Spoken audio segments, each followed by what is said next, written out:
See, you might not respect it cause this is West Texas. Woo! Who say they want it? Who say they ready? Hey, coach, they might not like it, but they gon' respect it cause this is West Texas. I said it's game time. Hey, coach, they know it's game time. You know it's game time. I said it's game time. Come on. Hey, coach, they know it's game time.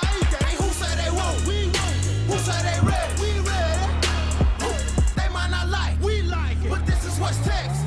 And they gon' respect. First off, I got my grades up, so I deserve every moment that I'm out on the field. I've been in practice all week, so you know what it is. We ain't come for the win, but we came for the kill. It ain't all about the all, boy. So why here we here, hard, boy?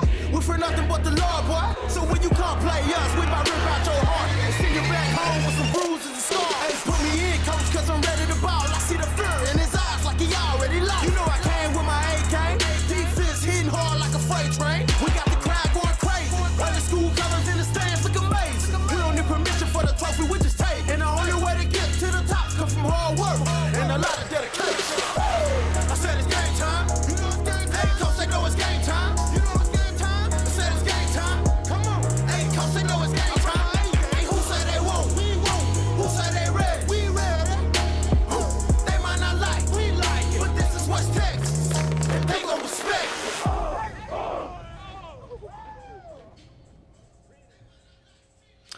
Yo, what's good? San Angelo, the 325, the Concho Valley, just West Texas, the Lone Star State in general. I'm Manny Diaz, joined alongside Mr. Jeff Kareen. How you doing, Manny? Are Yeah. you excited? That intro got me pumped. It's man. been a minute, man. Who said they wanted? Who said they ready? I'm ready. I'm ready now. I wasn't Yeah. ready, but now I'm ready. Now we ready. Yes, Jeff Kareen. So, it's been a minute since you've been on, been in front of eyes like this. It is. You've been coaching. You've been head coaching for a few years now. Yes, last sir. few years. Yes, sir. Out of Grand Falls Royalty, coaching a little 6-man football. But prior to that, you were a sports director at KSAN here at the NBC affiliate in San Angelo. Yes, sir. Yeah, with KSAN, KLST, Next Star Broadcasting. Yeah. A couple years stint there with those guys. Yeah. And, that was cool, and coaching's a little bit cooler. I'm not gonna lie, it's a little weird sharing the stage with you because for years we were competitors. It's like, get out of my way, man. You're in my shot. That's what I used to say a lot.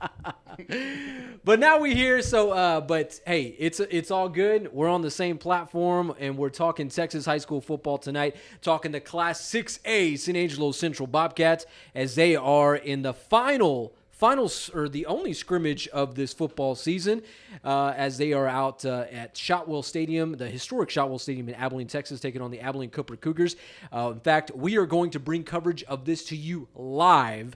In fact, before we do that, let's introduce the other member of our crew, Mr. Matt Trammell. Boys, football's back. What it do, baby? I know. Back at the Trammell desk where it all began. Look at us Trammell now. Live desk. Look at us now. We're here. Yeah. Hey, enough talking with us. We had a Central, they almost scored, and now they're driving. So y'all want to go check in on the game? I think that's what everyone's here to see. So if you were watching before, we just had about a 70-yard bomb from Tyler Hill with a little fake screen there. But hey, now y'all can see it for yourselves. Welcome to the COVER1 edition of the Central Scrimmage. They're playing Abilene Cooper tonight in Shotwell Stadium. This is brought to you by Berkshire Hathaway. Tyler Hill's starting quarterback tonight. Look at that nice pass by him. That's a 15-yard pass right there. Going to get him all the way to the 50. Now, remember, this is a scrimmage, so it's not going to be normal rules of play here. It's going to be they're going to play offense for a little bit, play defense for a little bit, and then maybe have a little action at the end. So stay tuned, guys. Yeah, so what's interesting about this scrimmage tonight is the fact that, and we talked about this earlier, is the fact, and Joe, go ahead and put the scrimmage back on here, is in week one, I guess whenever two-a-days started, is the fact that there might be a QB battle. A battle for QB1 between Ben Imler and Tyler Hill. And these two guys that I'm going to go ahead and tell you this, Jeff. They're ballers, especially Tyler Hill. Tyler Hill's probably one of the most gifted athletes that you'll see on the football field. And you know this more than anything. What do you do with the most gifted athlete on your team? You give him the ball. You put the ball in his hands every play. Absolutely. So I think that's kind of the frame of mind that they have with him. But if you ask me, this is now take it for what it's worth. Ben Imler, the other cat, I think he's a pure passer. And I think he's got a lot of those tools that make him a lot. I mean, I'm not going to say he's better, but I'm going to say he's that's what he does best. And so, I mean, of course, but they bring so much to the table, if you ask me. You know, So okay. Go ahead. No, go ahead. I'm just going to say right here, we got a big-time run right here. I don't know who that is, number 15. It looks like one of their new running backs on the team. Maybe he's there. I'm not sure. But that was about almost a 50-yard run right there. Just a little cutback with a move by Tyler Hill, and then a handoff going back, and he cuts it back, goes all the way to the 5-yard line. So let's see if the Bobcats can punch in their first one right here. Yeah, so we're going to see a lot. I imagine we're going to see both of these quarterbacks. Samuel Navarrete, number 38, and they may not be wearing their actual numbers tonight. But this guy's their premier running back. He had a fantastic spring game back in May. I expect big things out of him this season. And look, they're going to give it another handoff here. You know, they're running the read option. They've been running it down the field, and that keeps the defense on their heels because they don't know what to do. You come up, you throw it over the top. You drop back to cover the pass, and you hand it off to the running back, and he gets a 50-yard gain to set him up to score, just like they just did 2 plays ago. Wow. Yeah, and Manny, I don't know if you realize that, but that was not Tyler Hill in at quarterback at that last one. That was actually Benjamin Imler. Ben Imler. I tell you, this kid, they got some gunslingers back there, and I think we could see like some Tim Tebow-like things with these guys where we switch them out. What we saw with Oklahoma a number of years ago, the Belldozer, where we have different guys that switch in and out. So, Manny, there's another handoff there. That's the third one in a row down there, and it doesn't look like they're going to give an inch for the Cooper defense. Just still stuck at that, 2-3 yard line. Yeah.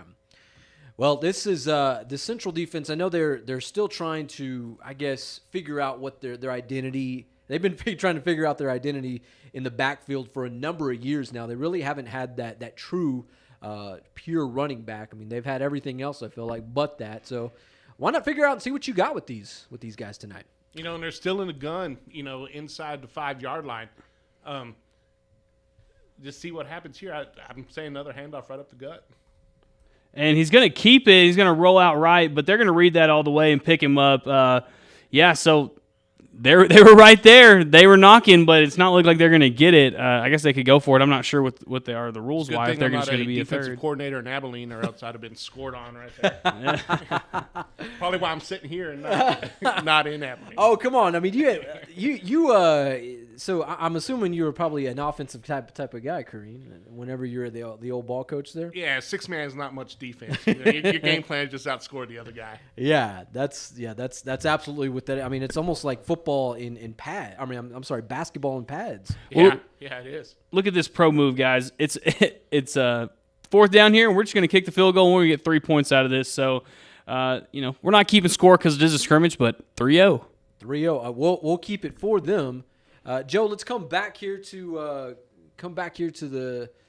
There we go. All right, so we'll let James Bellini kind of get things back. Yeah, shout out Bellini. He drove all the way down there to Shotwell. Yeah, absolutely. James Bellini taking care of us tonight. They're running camera here on the Cover1 special presented by Berkshire and Hathaway here in San Angelo, Texas. They're going to be our presenting sponsor for San Angelo Central football coverage this entire season. So here's how it's going to go, folks. This season, while we take a break with Central football scrimmages, they get ready to get back on the field. So whenever we go live each and every Friday night this fall, we're going to bring you highlights of the best games from around San Angelo, the Concho Valley, and the Little Southwest Conference. So that's San Angelo Central, Midland Legacy, the artist formerly known as Midland Lee, Odessa Permian, Abilene High. We're going to bring you those big gamers there. And then we're going to bring you the kids from Wallens and some, of course, the Lakeviews and a lot of the kids from around the area, Cristobal, Sonora, and things like that, just depending on which games of the week that we choose that's appealing to the eye there. But we're going to have stringers all across, and it's going to seem like it's live, but as soon as a highlight happens, we're going to bring it to you. So this is going to be like a high school football version of Red Zone, right? Yes, Yeah, that is the exact way to put it. NFL Red Zone on steroids in the Texas high school football platform. Dude, I just got chills again. I mean, that's just awesome. Just to think about it. Yeah. No, who does that? Nobody in West Texas. I think there's only one, probably maybe the big boys of Fox Sports Southwest, that have thought to do something like that. Yeah, but they're more of a highlight show later. They are, yes, that's exactly right. So they are more of a highlight show. We are going to be that, of course, and then we're going to bring it to you for 3 straight hours. So we're going to, of course, games evolve, and if you're waiting to 10:30, 11 o'clock, I mean, heck, you could have just watched our show and seen. Watch here, see it live, see it while it happens. You can tell them what's going to happen. Yes, That's right. Yes, that is exactly right. So that's the plan for this season. We have a lot of games. San Angelo Central, they kick things off next week against Colleen Shoemaker. We're going to have that game. We're going to bring you all the goods of that next week. Then, of course, I believe Lakeview, they are on the road against Lamesa. And then, of course, we'll see what Odessa Permian and some of these other big players in the Little Southwest Conference are bringing to the table. Man, I'll tell you what, the Permian Basin boys, they're talking a little bit of noise about this conference. Are they? Yeah, Midland Lee's thinking that they're going to just walk away with it. Permian thinks they're going to take it as well, maybe get a second place, and they're not really giving much respect to our Bobcats. Oh no! Well, don't start talking about legacy too much in front of Manny, because he might try to prove you wrong there. Yeah, Legacy, my bad. Big ties over there. Yeah, well, in the last few seasons, hanging out with the artist formerly known as Midland Lee, those folks, it's been interesting kind of seeing what they have to say. And I tell you what, I think they are the clear-cut favorites to win the district. I think they'll beat Permian this season. I really, really like their running back, Mykylon Young. I think that cat is he's a very gifted kind of athlete. He runs low to the ground, and man, you just get out of his way. Yeah. So. Well, not only that, I saw that they had they got a little gunner over there, a quarterback. He's a new guy. Yeah. So I believe Davila. He's a sophomore though, so that leaves plenty of mistakes for him to give up against the Bobcats. From what I understand, he's a baseball player. That's what he likes to do. So of course, the baseball players, the pitchers, the catchers, those guys, they're gamers. Oh yeah. If you want something with that, then. That's for sure. All right, so let's get back to the coverage, folks, here. Abilene Cooper with the Rock. Yeah, so it's basically second quarter now. So they're going to split this scrimmage up between everyone gets their fair share. So first play out of here, and Central looks like they got burned a little bit. That's about a 40-yard run right there, right off the bat. No, somebody has to steal the edge right there. Yeah. Defensive end's got to set it, and then your cornerback's got to give support. I'll tell you what, though, that cat was fast. That cat turned on the burners. There was no catching him right there on that one. So Cooper's ball, 39-yard line. They're already in Central's territory. So they're going to line up back in that shotgun position right there. They're going to have trips up to the right with the tight end over there. So we'll see what happens. Now I know the big thing with that, and Joe, let's go back to the scrimmage. I know Central, they're really kind of searching to see what's going to happen in that defensive line. Secondary, I know those are two. I think they're big Achilles heels right now. That's going on defensively. Well, the one thing Central at least has, Ty Casey, he's a baller, man. I mean, he made plays all for the Central defense last year. So. He just made a hell of a play right now, man. And I think if you ask me, Joe, let's go back to the coverage here. I think he's likely one of the more underrated prospects in West Texas. For one, his height, he's not that tall of a guy, but the guy has a motor. He's got crazy strength. Yeah, grit. And he can get up and down the field with that. I wouldn't see why he wouldn't be a small Division I type prospect, an Abilene Christian, a Tarleton State kind of guy. Angelo State. And I mean, I think he's Division I type of guy, but he's kind of the leader on that defense. And what we're seeing right there, that's certainly the secondary that's needing a little help. Right. So they just went for it on it was about second and long, and they went ahead and got it that first down. It was about 20 yards. You were talking about the baseball football combo players. Mm-hmm. Ty Casey's one of those. He's a heck of a baseball player as well. I mean, the kid is a stud on the athletic play. Yeah, I know he plays summer ball. He stayed really busy with that. So we'll see what happens. I mean, I know he has those type of prospects. They do very well. If we look back to the late great Cedric Benson, he was a baseball player. I think he was drafted. By the Mets. By the Mets organization. Played a little ball. there professionally. So, I mean, those type of guys, you said, I think you put it best, Trammell, the grit with that. I mean, because they understand what it means to play in a lot of. Yeah, I think Ty Casey, he probably shows up to the the facility every day with a hard hat or something, because he's not a very big guy, but he'll come lay a lick on you, and don't throw one up high, because he definitely can jump up there and go get it with the best of them. So. Certainly. So doubles here, got running back to the right side here. That running back's been tearing up the Central defense. He's kind of a little quick back there. He's making one quick cut, and he can be gone in a second. So ball's about at the 28-yard line. Let's see what happens. So takes a snap and fake right there. It's just a little hitch route, but he does, kind of fumble it up and not catch it. So I think that's second or third down right there. Yeah, so, I mean, I think, at this point, it's been, we want to see a bend but not break type of thing. Even if Central does allow these guys to get within, I don't know, the 20-yard line, I think if they're able to kind of just really sustain that defense down the stretch there, I mean, I think that works, because everybody certainly in West Texas and certainly in the state of Texas, they run the spread offense. They're able to move up and down the field like nobody's business. And if you're able to do that, and stop, I mean, it's always going to be tough to stop. But if you can get them down in those within the 20-yard line, I think you're doing all right. Yeah, put the clamps down, force them to shank a field goal, and then give me something. Today, the defensive coordinator, Coach Willis, he wants to see something he can work with. Yeah. He wants to see him going hard. He wants to see him making plays, but he wants to see what he can make minor adjustments to that won't take long to tweak, and then they're firing on all cylinders. Absolutely. So yeah, I think the little Southwest Conference is just basically the Big 12. I mean, it ain't a whole lot of defense that's going to be coming out of here, but a whole lot of offense. I think, when it comes around district time, I think everyone besides the other two Permian Basin schools are going to be able to put up at least 35 points a game. Oh wow, that's nice coverage there. Central's defense kind of doing a little flex in the secondary.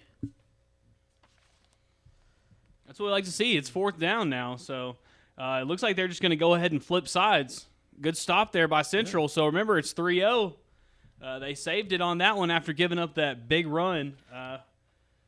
Man, that Abilene Cooper running back, he is quick, man. Joe, can you keep it on the scrimmage here? Keep it on the scrimmage if you can.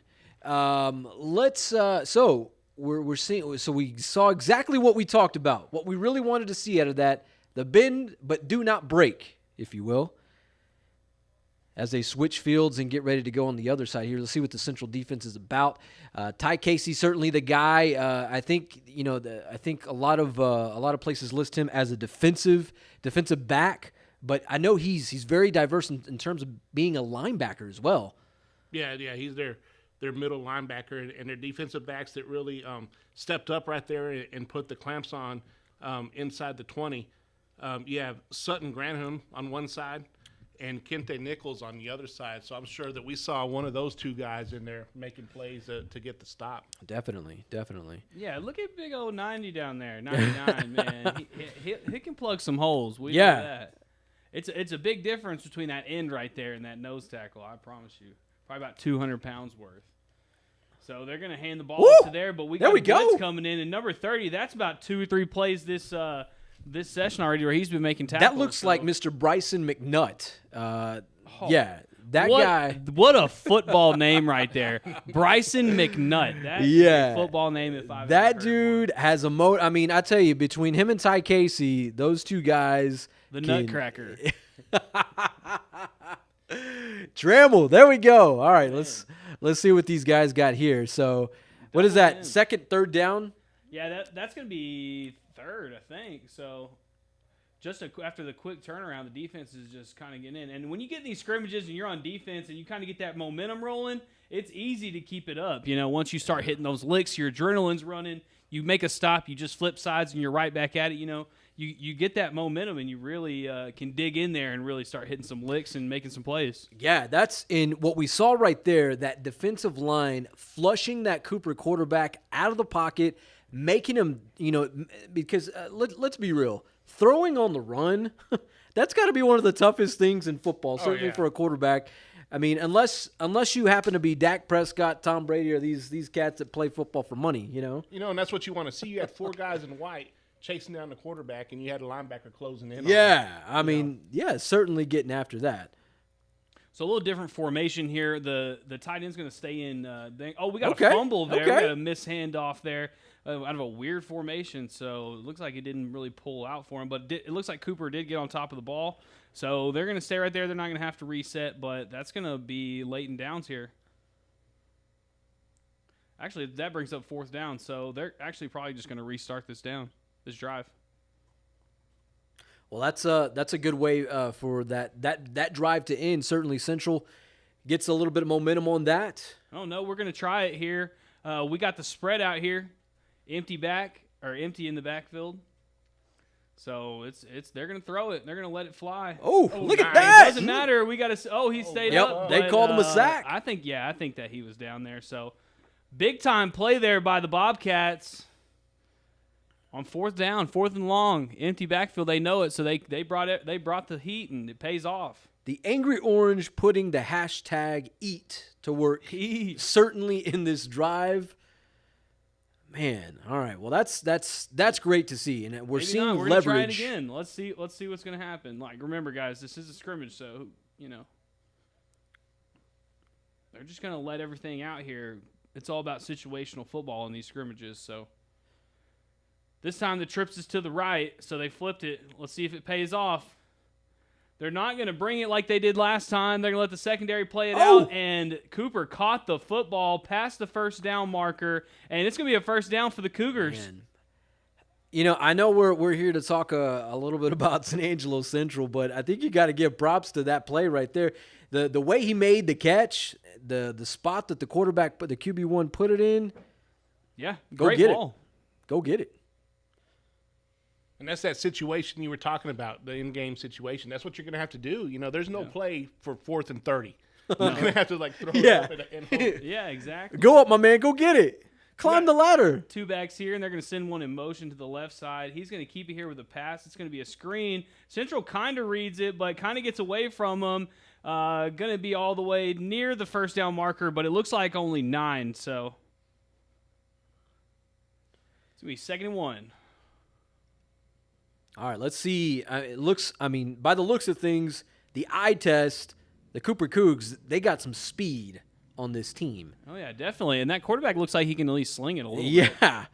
I mean, the kid just chunked it 30, 40 yards down the field on a 4th down. I mean, what more do you have to lose at that point? So 2 backs again. This time the wideout comes, but he doesn't come all the way across. They do have a handoff left. He brings it, cuts back all the way to the middle, but it only gets about 3 yards. But that's going to be enough for the 1st down. Yep. So 1st down for the Cougs. Chain gang is off to the races on that one there. So, all right. So, gentlemen, certainly Jeff, I know you come from the 6-man ranks, but football is football. You want to stop here.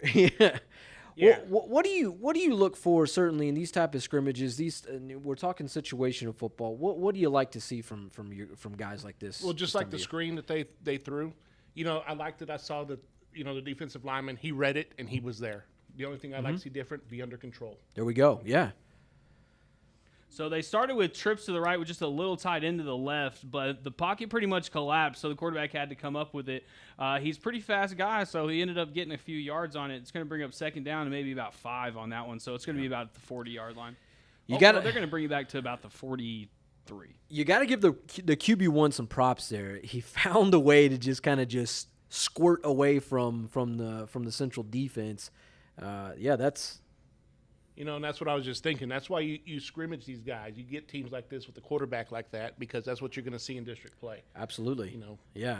And certainly Colleen Shoemaker next week, those guys track team in pads. So you better believe you better get ready for that speed of the game with this Cooper Coug team.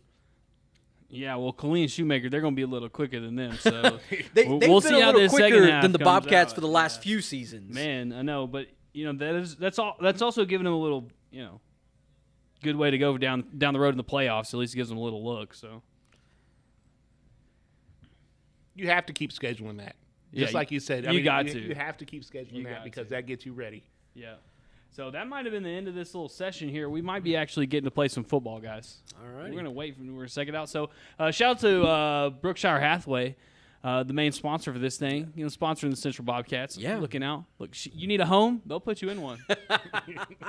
Tremble, we just forget their commercial. Well, we'll just have you spit some words. Hey, on it. I'm in. Spit some rhymes. Yeah, Berkshire Hathaway. Shout out to those guys tonight. All right. Well, joining us, Mr. Jeff Kareen. Jeff, you've been a old ball coach for how many years now? 7. 7 years. You were at Paint Rock, Yes, sir. then Rochelle, and then you transitioned to Grand Falls Royalty. Yes. So you were somewhat a 6-man connoisseur. I wouldn't say connoisseur, but I grew up in Grand Falls. Okay. So 6-man is what all I've known. Yeah. So Okay. and there's a lot of great 6-man around this area. Absolutely. So actually, it looks like they're going to let Central go again. We might be getting a little bit of reps twice, I guess. Now, I'm not 100% sure how this scrimmage is going to work, but I guess hopefully we may get some timed minutes. But for now, we're back on offense, so let's see what they're doing. And right now at quarterback, it is not Tyler Hill. It is old Ben. Big Ben. What's Ben's last name, Manny? Ben Imler. Ben Imler. All right. Yeah. And he's a senior this year? I believe so. Senior, junior?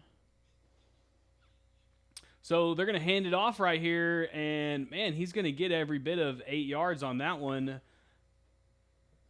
And if I was a betting man, That that's was Samuel Navarrete. Navarrete. That's Yeah. 100% correct there, man. I believe they reference him as Bobby Boucher.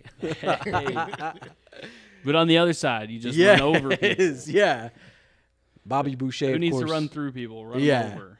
Captain Insano. Yeah. So 2 backs here. We got doubles on the left. We're going to roll out to the left, squares his shoulders up, and boom, makes the connection right there to number 11. I'm not to just check and see that. That's a tough throw to make, even in the big Yeah, boys. I know. Rolling to your weak side. The rollout. But Trammell pointed it out. He got his shoulder square to the target and put it right on the money. And that was to Cameron Landrum. Well, in Tremble, to be honest with you, they might not be wearing Or the numbers. Trevor Scott. Well, yeah, that's true. There's 2 11s. That may be Boston Johnson. We're just going to give you a little rundown of all the receivers on the Central Bobcat team really quick. So the doubles is up to the top of the field this time, and we got doubles in the backfield. So this time it's just going to be a handoff, but the Cooper defense was pretty much there to read it. They got all the way back to the line of scrimmage to the 50-yard line. Yeah, I tell you, 2 wide receivers that I'm really looking forward to seeing this season is Jacob English and Adam Robles. Right now, they're not on the field. They mainly run with the 2s just because Jacob, of course, he's a basketball player. He's a track star. I think arguably he's one of the most athletically gifted kids on the entire team. As a matter of fact, just one of the fastest. Adam Robles, he played JV ball last year. I think this guy has some big upside here. But yeah, those 2 guys, I'm really waiting to see what those guys are about coming up here in the latter parts of this scrimmage when they can get in the ball game, because both of those guys had a monster game, and during the spring game back in May, both were put together scoring touchdowns. And I think whenever it comes to just flat out outrunning somebody, you want guys with that type of speed. Yeah. Certainly if you want to win football games. So here, look like we have a central penalty. What is that? What is that, Trammell? What does that look like there? I'm not sure. Maybe a pass interference? It doesn't look like a central penalty because they came forward a little bit. So it only went up 10 yards. So Maybe defensive holding. yeah, it got to be like defense holding or something like that. Maybe offsides. Excuse me. All right, so we have a screen there to Navarrete, and he's going to take it and split the defenders, meet the next one head on. He didn't care, but he didn't make it back to the line of scrimmage. Maybe he did. But, he caught that ball 5 yards back, split 2 defenders, and tried to make something happen, but it looks like the Cougs were all there to wrap him up.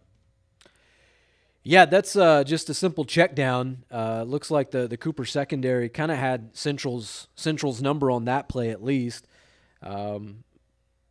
Really not much. You just expect maybe just asking Samuel Navarrete just to make a move. Yep, so doubles here. We're going to just throw it all the way. And he's looking down the middle, and he found somebody, and he's going, tackled on the about 6-yard line. Okay. That might be, let's see, that might be Cedric Fuentes, Manny? Maybe. Some of these numbers might be a little off tonight, but Right. man, That's a heck of a pitch and catch over the middle. We've seen that in the last few years when Central's kind of trying to find that wide receiver. A few years back, Tanner Dabbert last year. We've seen that particular play over the middle. So we'll see who the guy is this year. So it's another pass all the way, and he looks like he's just going to throw this one away there. Just a safe move. But did you see how much just straight throwing the ball they're doing? They're not trying to do any play action or anything with this guy. It looks like they trust this guy to just sit back in the pocket and just kind of throw something. Yeah, that's in it. If you got the arm for it, why not, man? I mean, just play a little backyard football. Just looking at him, tall, lanky kid. You know, Yeah. I don't know how tall he is actually, but I mean that's kind of what you want in a quarterback. In Central, I don't know, have they had that in years past? A real tall, lanky thrower. It's not since Maverick McIver, Cal Vincent. Yeah, no, Malachi Brown was no tall, lanky kid. No. He'll put it in your chest. Yeah. So about a 5-yard run there. It's going to be 3rd down, 3rd and 5. For the Bobcats here, you got to put it in. Got to look for the end zone. They have not found the end zone yet, so it's going to be very important that they do it. All right, so looks like number 8 right here in the slot. That is Adam Robles. This is the cat I was telling you about. I would not be surprised if you see him be targeted within this here. Well, he ran a slant right there. It wouldn't look like it was him. It looks like it was the guy on the outside, but a little okay. All right. Touchdown right Bobcats. there. That's what we like to see. And get a little I think we're just rowdy trying to at the figure out end. who these guys are. I know. So, But no, that's a great pitch and catch right there. Put it on a rope. oh yeah, definitely that RPO, and you just catch him on the slant. He could have handed it, but he said, you know what, boom, right there, money. Like they had the double slant. They had the slot on the Yeah. I know. That inside guy, he was more of just like, I'm gonna just come here and shove a little bit. It would be a little blocker almost. I thought but I was going to be Nostradamus sold it. for a second whenever, seeing Adam Robles getting on the field. decoy. Yeah. Yep, decoy, there it is. So that'll be 10-0 right there for the Central Bobcats. We held Cooper without scoring, and now we got ourselves a touchdown. So 10-0. Thank God. All right, so we'll take a break from the action there as both teams get reset. So as Matt Tremble said, Matt Tremble kind of breaking down the score, 10-0. Your Bobcats leading over the Abilene Cooper Cougars, one-time Little Southwest Conference rival. In fact, you go back to 2013. That was the last time both of these teams were in the same district. In fact, Cooper won that last meeting in Abilene. They won it on a field goal. It was probably one of the most deflating losses for Central during the Brent Davis era. But man, what a ball game! And then the next year after that, I think we were both out there. We were both working in TV. And that was a chippy scrimmage when they had it at like 10 in the morning on a Friday morning. And Central did not forget how that game ended. That's exactly and they right. Let Abilene Cooper know that they did not forget how that Absolutely. game ended. I tell you, these two teams have put together some amazing offenses, some amazing groups. Todd Mabus was the head coach for a number of years for Abilene Cooper there on the south side of Abilene. So this rivalry has just been working for a long time now. So looks like both teams are back on the field. Joe, if you want to get us back to the action. Yep, look at that. We got a roll out right off the jump. We're throwing right there. Old Ben making it happen. That's right. He's been throwing the ball all night, guys. Now that looks like that could potentially be Jacob English, if I'm not mistaken right there. That's the track star. He's a runner. He's a track star. I believe he's a high jumper. Aw. And a pretty darn good basketball player for the Running Cats as well. So very, very excited to see what he's going to be up to this season. So another pass play here. He fakes it once, and he throws it far. He's running, but just kind of out threw him just a little bit. I like what they were doing. They were trying to get him to jump on a little screen there and then fly it out over the top. Yep. Kevin Crane, I tell you, that guy, he ain't scared. He ain't scared to go downfield. Give it 2 weeks. That's a touchdown every time they run it in 2 weeks. All righty. Well, hey, we appreciate everyone joining us here on the broadcast this evening, whether you're joining us on Facebook or on the YouTube. Thank you guys so much. This broadcast presented by Berkshire Hathaway. They'll be following the Bobcats.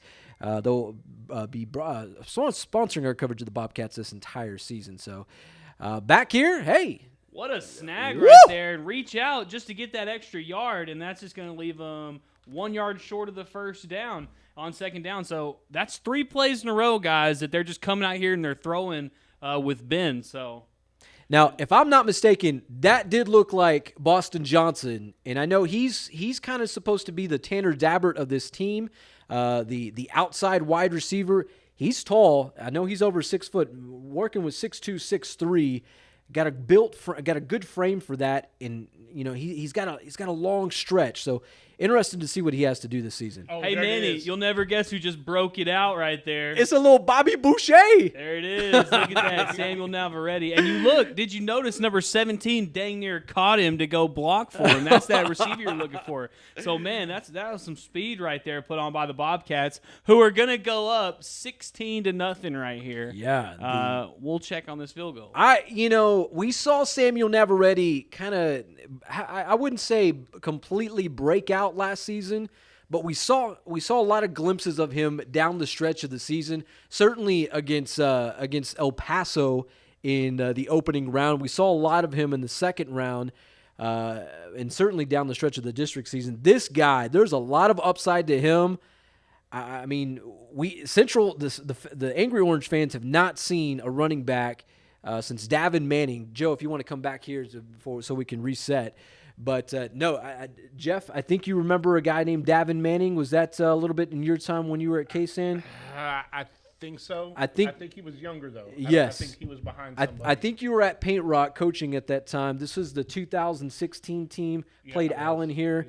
Yes. Central had a phenomenal running back. This kid, he was all but about maybe 5'10", 5'11", but built like a tank in speed. Davin Manning had.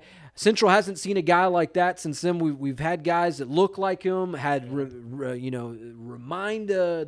reminded us of him, but haven't quite had that touch. Samuel Navarrete has that potential. Well, did you notice how nobody was around him?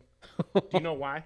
Why is that? Because first play, they hit the flat. Okay. Second play, they stretched the field. Okay. Third play, they hit the flat. Oh, I like this. So now you're – what are you expecting? Yeah, you're Okay. They're running and gunning. Okay. They're running and gunning. I see that offensive mind in you, Jeff Green. All right, another big play. Hey, that nice. is Jacob English. How Man, you you doing? ain't gonna touch that cat, man. Woo! He's gone. Oh, what does that boy. mean? G to the O-N-E? Yeah, my man. The G first to the O-N-E. The first G to the O-N-E of the season. Look right at there. that. You know what that was? Athleticism. That was straight up athleticism. I'm waiting for Jeff Green to come back with something on No, that. that was straight up. Every once in a while, you have to have an athlete. That is what that is. That's the track star. That's That the is, basketball yes. player in him. I tell you, I think next to Tyler Hill, he's probably one of the guys that was you've got to that from watch the for. 30? That looked like it. Dang, so a That looked 70-yard like it. touchdown right there. And I don't know if any of these quarterbacks have the potential to outthrow Jacob English. Was I'm it the just going 30 to say or was that. it the 20? Did I start at the 20 because I it was think a new they drive? they do start at the They 20. start. So, yeah, 80 Dang. yard touchdown. So, Boy. he probably threw it, what, 40, 50 yards? Yeah, easy. Yeah. And hit Jacob English in stride. Right now, that might lead for the play of the game. But if you guys are the safeties back there, free safety, strong safety, and you just got torched up the middle on a run, where's your eyes? Oh, yeah. Yeah, That's a there you good go. point, Jeff There Green. you go. Yes. So now they just did a false snap on him, just tried to get him jump off sides, and they got the defensive tackle to freaking fall on the ground. So I mean, this Bobcat team is just playing with them, and Ben's going to keep that one. Stiff arm one kid, get wrapped up by the legs in the bottom. He's going to get about 6 for that, bring it out to the 20.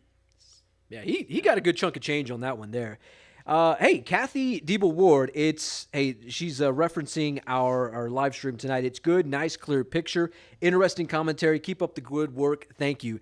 Kathy, we appreciate you watching tonight. Andrew Lara, former San Angelo Central Bobcat, watching with us tonight as well. So, hey, we're excited to have this on for you tonight. Our coverage presented by Berkshire Hathaway. And we're going to see the QB1 go back to work. Oh! And so now we got our first turnover of the game. It was from the – oh, man. Doesn't that terrible right there? 80-yard touchdown, and then the next series go and throw an interception. Yeah. So tough one for old Ben, but that's still good that he's got the confidence to throw it. Let's see if he throws it one more time because, remember, it's a scrimmage. They got the ball right back. Yep. And sometimes you get zoned out. You're just in the zone and you kind of forget that there's the safety playing deep, and you kind of don't exactly make all your reads before you let it go. So we got doubles here. Our running backs to the right side. Corner's playing a little bit off, so let's see if they take advantage of it. They will. They'll throw it short, and he drops the screen pass. Gets a little worrisome when you drop screen passes. Sometimes they can be in the wrong direction. That's right. Yeah, throw it behind the line and throw it backwards. It's not good. Well, Jeff, we've seen him go deep. We've seen him run the football here. I wouldn't call it a stalemate. What would you say that? What do you like them? What are you looking to see from him at this point? I'd want to work some more the mid. Like maybe some hitches, some slants. Okay. Try to get the middle of the field to open up the outside for those. Well, There you go. Nostradamus right here. Right there. Works Right over the middle to field. Jacob English. No. That's Adam Robles right there. Yeah. Well, because whenever you hit the flats, you got an opportunity to just torch one guy and score. Yeah. So how do you open up the flats? You draw them inside with hitting it over the middle. I love this football knowledge you're dropping on us, Kareem. This is good stuff. I know man. the game of Madden I'm about to play. when I get home. know. If we're playing Madden, this guy's killing If it. y'all want some, I handle it now. There you go. You don't want this smoke. Yeah, you don't want this. So he's going to throw it back door. He rolls out to the Look at left, that. throws it back Wide door, Jacob wide English. open, and that's a touchdown. Man, Central's really pouring it on him now. Look man. at that. Just chunk up the deuces, man. Yeah. Chunk up the deuces. Is that the same guy? That's Jacob English. Same cat. Dang. So he's got over 100 yards in this drive alone. Yeah, this dude is absolutely torching that Cooper secondary. And looks like they have some of the twos when it comes to Yeah. wide I receivers think that are this is working the in two right now. group, But I tell you, Adam Robles, if there's two guys to watch for on this team right now, Adam Robles and Jacob English, two guys to watch for this season. I'm extremely excited to see what they have to do and when they can get worked in with the ones. All right, so what does that put the count there at, Trammell? 23. Yeah, about to be 24. We're gonna see. They've been pretty consistent on their field goals. They did have a special team session before this. Had a few missed snaps, but other than that, I think it was all good. But that one looked like it was gonna miss, but it ended up going in. So that'll be 24-0 for the Bobcats. So guys, what do y'all think? Is there any chance that Cooper's gonna be able to do anything? Yeah, no. Well, I mean, this central. I mean, it looks like they're kind of interchanging offenses and what have you with that. I think whenever they go with the live quarters, I really want to see what they can do with that there. We're taking just a quick break here for the folks that are on Facebook and YouTube wondering where the game is at, where the scrimmage is at. Taking a quick break as both teams return to the sidelines. We'll get back to the action here momentarily. Yes, some of them think that it just like works instantaneous, that these people just teleport to the right place. But no, it takes a second, just like you watch it on any we got to other reset. side, so. We got to reset. Yeah, so it looks like so- Cooper offense is back on the field. Back on the field. Let's see if they can put anything on there. I think we got some twos in on the Central defense, so let's see what happens. Right off the bat, we got a screen, and he's just going to make a couple moves, but a lot of orange helmets there on top of him. 6 of them right around them. Yep. So that's going to get about 5 or 6 there. So I believe number 6 in the secondary, that would be our good friend Ty Casey that we were talking about earlier. We've seen him we've seen him an outside linebacker, and I think now that we're seeing him in the secondary in that safety position. And just a few years back, he was actually in that safety position, getting a lot of reps in there. So not a bad idea to have him, going both, I guess, playing in multiple positions in the scrimmage here. So, look, we got a fumble. Look at that. And Bobcats get on top of it. It's going to be a fumble. That's right. It's more of a bad hand. Or was it a bad handoff, or do we think that was I think they forced? stripped it. They I think stripped that one? it. That was a good strip there. Man, that's what I'm talking about right there. So Central's defense, guys. I know there was a lot of questions coming into this, but they're pitching a shutout so far.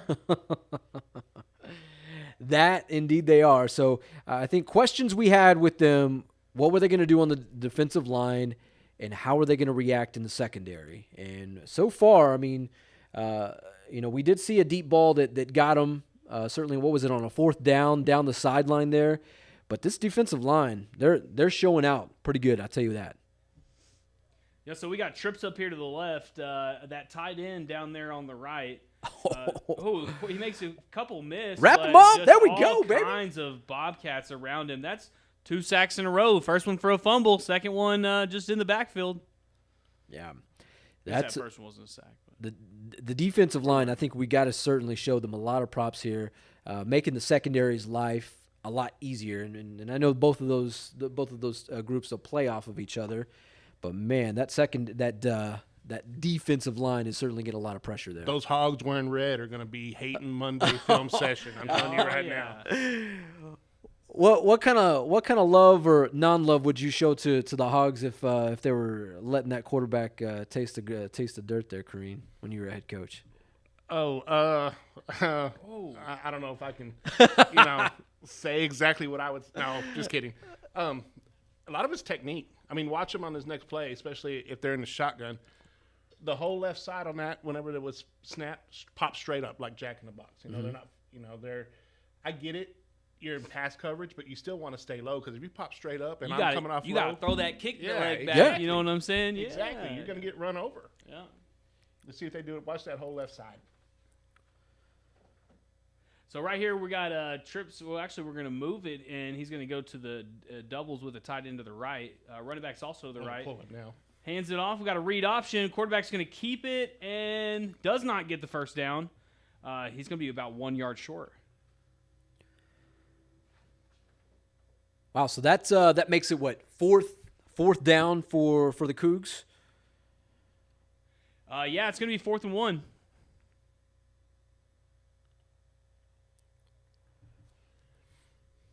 Defense in my they're on their side of the 50.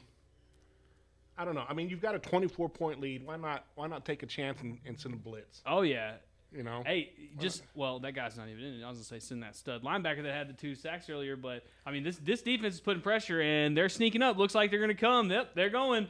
And he's gonna throw it. He gets smoked when he throws it, but he does get the pass completed. It looks like it's gonna be a first down at about the 45-yard line for the Cougs. Well, they brought the kitchen sink. You're exactly right, Jeff Green. And the quarterback took some heat when he threw it. He did. Yeah, he may be thinking about that next time. When you take shots like that, man, it is tough.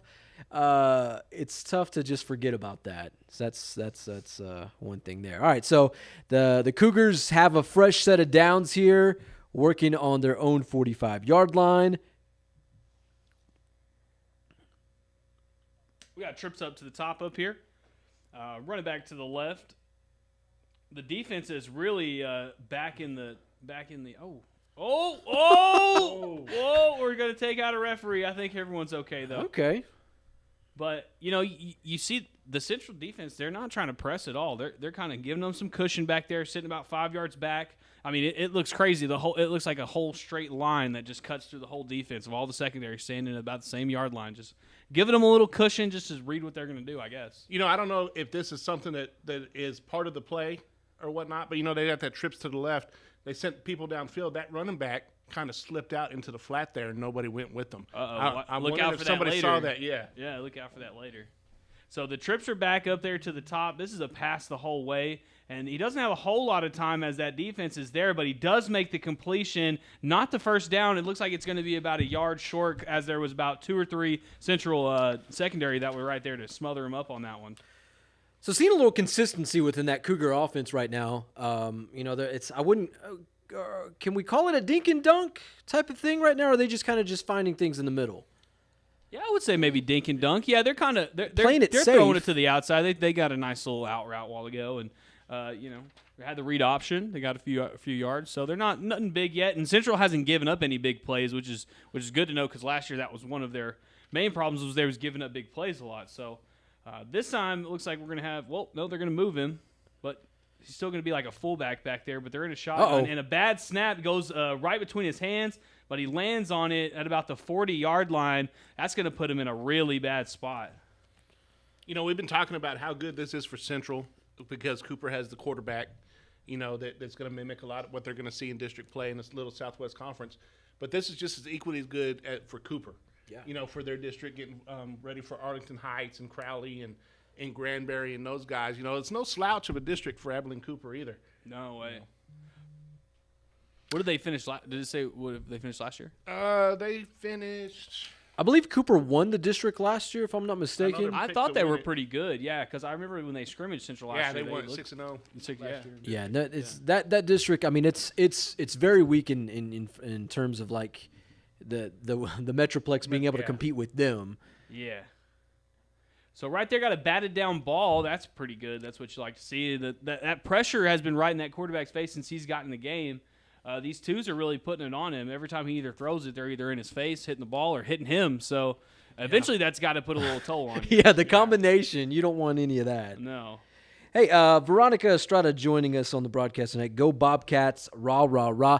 Hey, guys, if you have a question, if you have a line, drop us a line or two. Tell us what you think about not only the broadcast tonight, but what you think about your Bobcats. Give us your thoughts. We want to hear them tonight. Yeah, Joe Pena said, "What's up, guys? Cats looking good." Yes, sir. They sure yes, are. sir. So we got a little read option here. Quarterback's going to keep it, but there ain't no reason why, because he's going to go down right where he kept it. They had to restart, so they're back there at the 30-yard line, guys.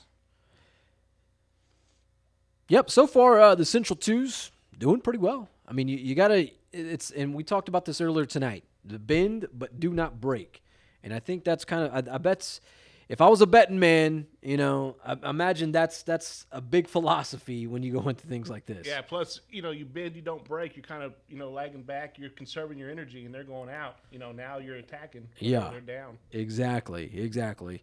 So now we got a run-looking formation, but they're going to actually throw it, and they're going to go for a deep ball, and good coverage there by the Solid Bobcats. coverage. Stayed on his hip the whole time. I was thinking, man, hopefully don't throw the flag on that, but it looks like he was clean on it. So Yeah, with them step for step.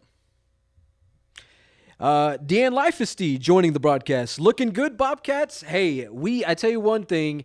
We miss old number 6, Jalen Leifesty. This guy was a number 1 for the Bobcats last year. In fact, he set the single game record for the Bobcats. yeah, if we in didn't say receiving his yards. name enough last year, man. 235 yards receiving in Goodness one gracious, game. Yeah, but we wish him nothing but the best as he is headed to play college football for the NAIA program in Waxahachie. So, in fact, I know he just started this week. So, good luck to him. Yeah.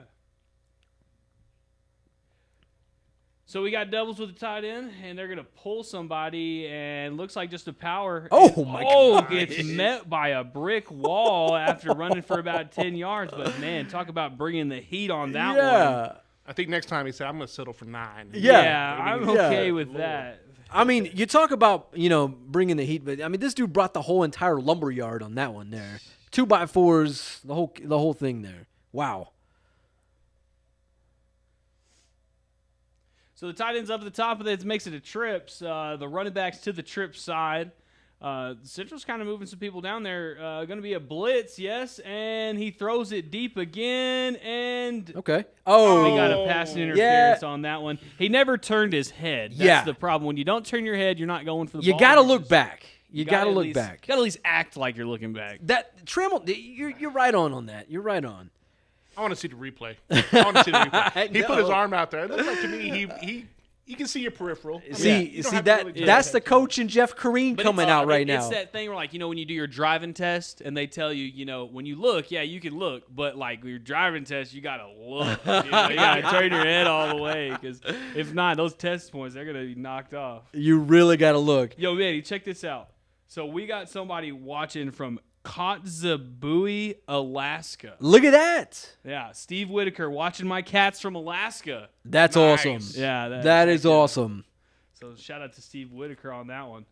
So back at it, we got trips up there. We got the tight end to the trip side, running backs away from it. It's going to be a pass all the way. He rolls out to the right and just throws it out of bounds as nobody was open for that good cat defense. Yeah, and it's one of those type of plays where you flush the quarterback out, you make him beat you at that point. So yeah, that's not too bad there. Not too bad at all. Is that varsity? Yes, it is varsity. But I think right now it's maybe the twos are in. Yeah, right now. we're This is working with the twos, the backups here. That was Jalen Navarro. Thank you, Jalen. Appreciate the insight there. But yeah, hey, if you have any questions about this team, we'd love to sit and chat with you.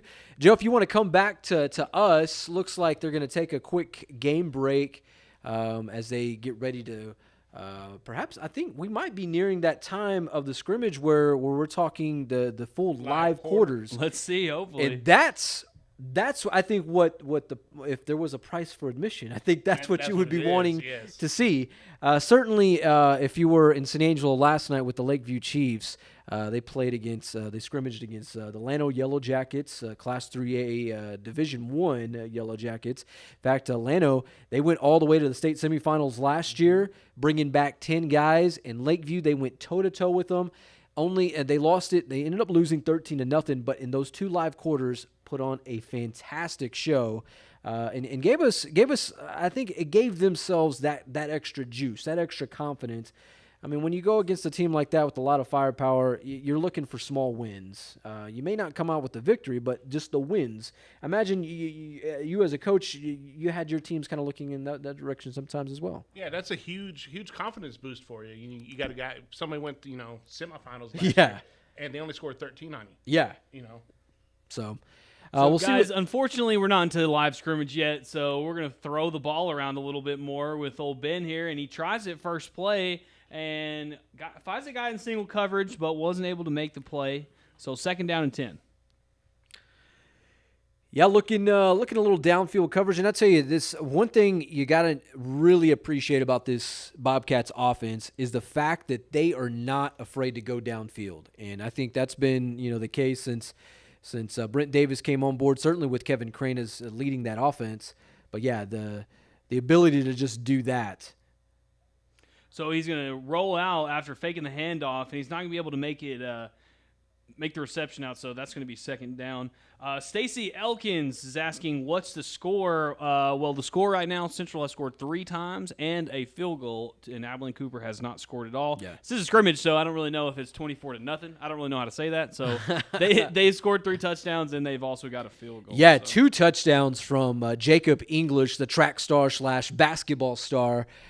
This cat, crazy speed, and I think we saw a bomb to him that was like 40 yards down the field to hit him in stride. So here we go, just to kind of play it safe right there. Yeah, another one throwing it out. So that would be, 4th and 10, guys.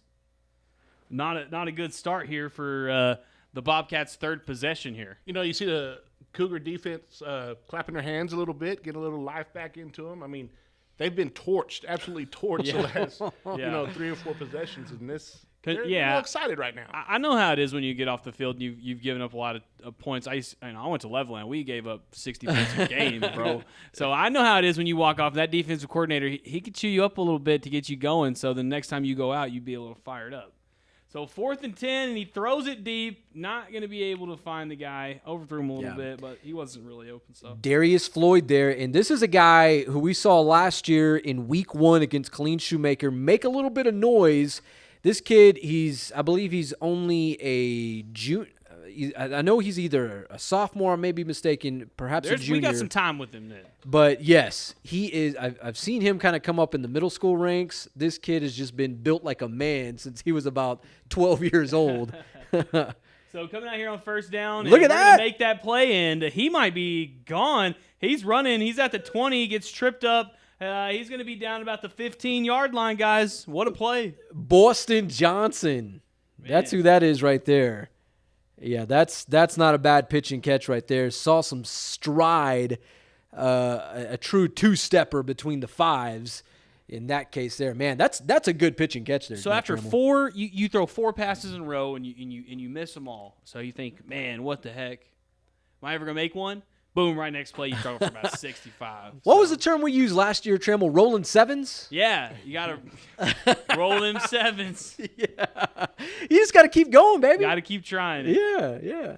So we got the doubles to the left side, 2 backs back there. He's going to fake it and Okay. keep it. Okay. It's just going to be a little post route, and it's going to be a little touchdown. Oh, no. They call him at the He's 1? down on the 1-yard line, fellas. Oh, no way. Run it back. Yeah. See that replay. That's what I'm saying. Throw the red flag. Hey, we're seeing Patricia McCoy Brown joining the broadcast. Watching the Bobcats from Charleston, South Carolina. My grandson is number 1, Jaden Gibson. Manny, So. our reach, bro. We're reaching all the way, all 50 states tonight. I know. in We're South doing it this Carolina, week. We've knocked out Texas. We've knocked out Alaska. Okay. you what. The question here: Did Samuel Navarrete, did he cross the goal line? No. He looked pretty darn close, but I'm armchair. I'm playing armchair quarterback Hey, man, here. horseshoes and hand grenades. But we do have somebody down here. Not something you want to see during a scrimmage. Joe, you can go back to us. Yeah, hopefully he is Injured people okay. here. We'll take a quick break from the action. Man, Yeah, You know what one of my favorite things in San Angelo is? what you got, Trent? Houses. And you know who my number 1 house provider is in San Angelo? That's right, Berkshire Hathaway. I tell you, Trammell. I love Berkshire Hathaway. I love their videos they do with us. I love all the content. Man, it's awesome. Those guys rock. Berkshire Hathaway, they are a true sponsor tonight. Joe, you want to get their banner on the broadcast here? Oh yeah, big flex. Big flex. Check. There we go, my man. All right, so Berkshire Hathaway, our proud sponsor tonight of Central Bobcats coverage. Looks like that is 74. That may be Kobe Moore. He is the center, and he is. Hey, y'all see that though? He's walking off though. On He his own. is, yes, senior center. Now, let me tell you a little bit about Kobe Moore. This kid in the offseason, he's lost about 50 pounds, close to 60 pounds. This cat that's just walking off the field. Kobe Moore, he's been playing since he was a freshman on this offensive line. And not only that, he's been starting on this offensive line. So I tell you, the Cats, they need this guy, and I hopefully nothing is too serious with him. Joe, let's go back to the action here. How do you think that weight loss could affect your health when you're getting banged up down there in the trenches? But I think, mobility more than anything. I think he retained strength, but I think it gave him more mobility than anything else. Oh, my goodness. Yeah. You want to talk about mobility, Manny? Take a look at that one. He ran and put it right in his chest. I mean, that linebacker ain't going to be playing for the rest of the year after that one. He tried to meet him in the hole, and it was like when Wile E. Coyote tries to run through the hole that's not really a hole, and he just runs right into the cliff. I was thinking Bosworth versus Bo Jackson. Yeah. Right there at The the goal Boz, line. baby. Yeah, Not today, Junior. Yeah, not today, Junior. That's a touchdown for the Central Bobcats, and that's going to make it 4 touchandowns and a field goal. So Samuel Navarrete with 2 touchdowns. Jacob English with another 2. who's going to be player of the week? I We'll have to see. right now, Offensive coordinator. rolling sevens between both of those guys Kevin tonight. Crane, offensive player of the week. Yeah. Goal ball goes to Kevin Crane. Yeah, so they're lining this kick up, and it's off, and it looks pretty dang good, fellas. So that's 4 touchdowns with all PATs good and a field goal. In our books, that's what? Joe, let's come back to the desk here as we get ready to, as both teams kind of take a break in the action there. So, hey, 4 total touchdowns from the Bobcats tonight that we're seeing. As we mentioned, 2 from Samuel Navarrete, 2 from Jacob English. Both guys. They're ball players, they're playmakers, and I think but I think they're surrounded by so many more. We mentioned a lot of different guys tonight: Boston Johnson, Adam Robles. I know I'm leaving out a number of guys. Defensively, Ty Casey's a guy, Bryson McNutt. We could keep going on and on. Manny, if Ben's running quarterback, what's up, bro? Where's is Tyler Hill? Are we gonna see a little action from him? Well, At least at receiver, like, are they gonna? They would probably use him still. He was Right. a dang good receiver. Last absolutely, he's fantastic wide receiver. Now I'm wondering. Let's see. Let's go, Joe. Let's go back to the action because it looks like we may have a different quarterback Yeah, in. we have a QB change here. This looks like somebody completely different. This is like number 16, and he didn't catch the snap. So, woo. So this is a different quarterback here, and mind you, they are not wearing their actual game day numbers. So I'm This still is trying. a scrimmage, also remember. So this might be a third string quarterback. This Is that might new be offensive line also? possibly so. Like this is the scrimmage. So this is going to be the end of these Yes. things. So they'll probably. So this looks like perhaps the 2s that are in at this point. Yeah, so Nancy Dindle-Kalk just said, wow, great coverage. Thank you so much. Y'all are awesome. Go Bobcats. Nancy, you are awesome. And yes, go Bobcats. Yes, Nancy Dindle-Kalk, great friend.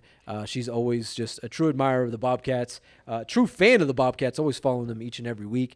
In fact, she tries to make the away games, but I know she's always there at San Angelo Stadium for a home game. So, hey, well, Nancy, when you don't go to the away games, guess what? You can watch it on San Angelo Live. Absolutely. Heck yes, yeah. indeed. Joe, Take let's your phone to the home game. Yes. And watch it in the stands. Yes. For Yes. the atmosphere. Yes. So it looks like they had ran out of plays at that point. I know we have to be getting close sometime, to these right? live quarters to when we see the ones go head to head with each other, as we've seen in the last few series. But the great thing about the live quarters is this is game type atmosphere, wouldn't you say, Jeff? Oh, yeah, absolutely. I mean, that's what I always looked forward to. You know, the second scrimmage, we always did our live quarter at the end of the scrimmage, live action. And for some reason, you know, I'm just going through kind of like a warm-up pregame through the set plays that we have, just getting ready to get because that's your first really live action of the year with that live quarter during the second scrimmage. So Absolutely. Now, how much? I know coaches. They're creatures of habit, and they like to do things a certain way. But how much do you actually present on the field during these scrimmages? Do you? I know you don't want to give away everything. my philosophy was, we'll tell you where we're running. It's your job to stop it. Okay. So I like that. We started the year and finished the year the same way, pretty much. Okay. I'm digging that philosophy there. Yeah, absolutely. If you can't stop it, what's the point? Yeah, we have an identity. You stop it. Absolutely. So the Central defense back on the field. The Cougs completing a big first down right here. That looks like it may move the chains. And wow, that's we're seeing. This looks like perhaps is this the ones here on defense? Is this the first unit? Looking to see if we can't see anything familiar with these guys. That looks like, yeah, so we do see Ty Casey. We do see Bryson McNutt. So these are the ones out here at this moment. Nathan Clark, 13, might not be who you think it is. So, this Ben Imler and Tyler Hill, they look extremely similar. So we'll actually see who it's almost like unveiling the masked rider at that point. All right, Cooper going back to the ground attack. And that central front seven kind of getting a good taste of what that Cougar running game is all about. Yeah, and they're doing a great job, too, of filling the hole, giving chase whenever the quarterback steps out of the pocket. Really impressed with these guys. All right, so we got two running backs in the backfield. We got doubles up to the top up here. Looks like we're going to send a little blitz in there, and we do, and he misses the tackle, but we have secondary coming in there to make it. Didn't quite get to the 50-yard line on that one. Got a little substitutions in for the Bobcats. 44, 49, and 14. That's what we like to see. Get some new, fresh feet out there for the D-line. So let's see what they come out in here. It looks like it's going to be a heavy run package. They got the fullback in there. They still are in the shotgun. They got their running back to the left side. So we'll see what happens. Looks like we got some pointing going on. A missed snap by Cooper. And he's going to he's going to be sacked right there about the 31-yard line. That's about a 20-yard loss, fellas. Yeah, Ty Casey letting them know who he is. He was creeping up to the line of scrimmage, that's for sure. Yeah, don't forget about me, right?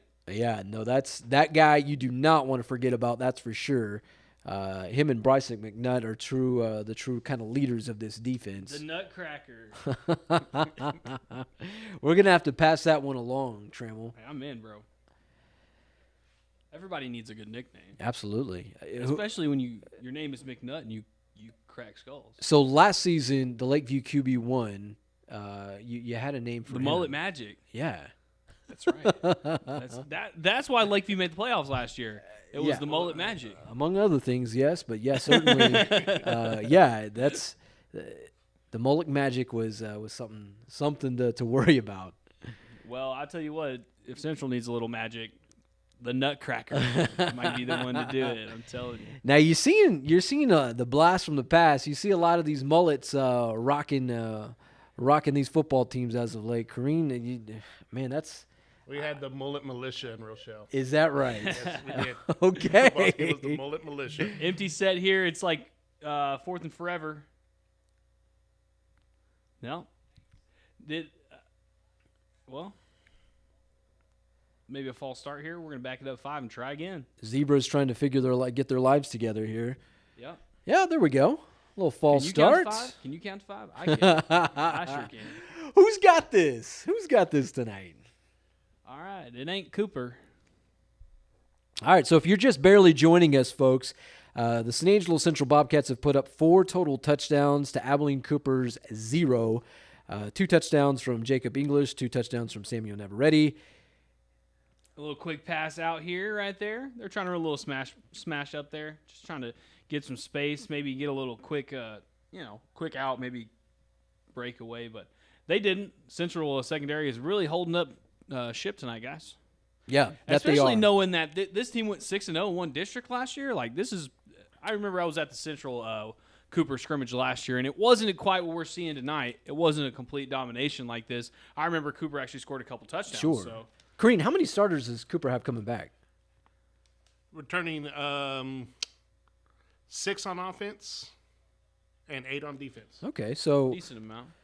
That's about the same as Central.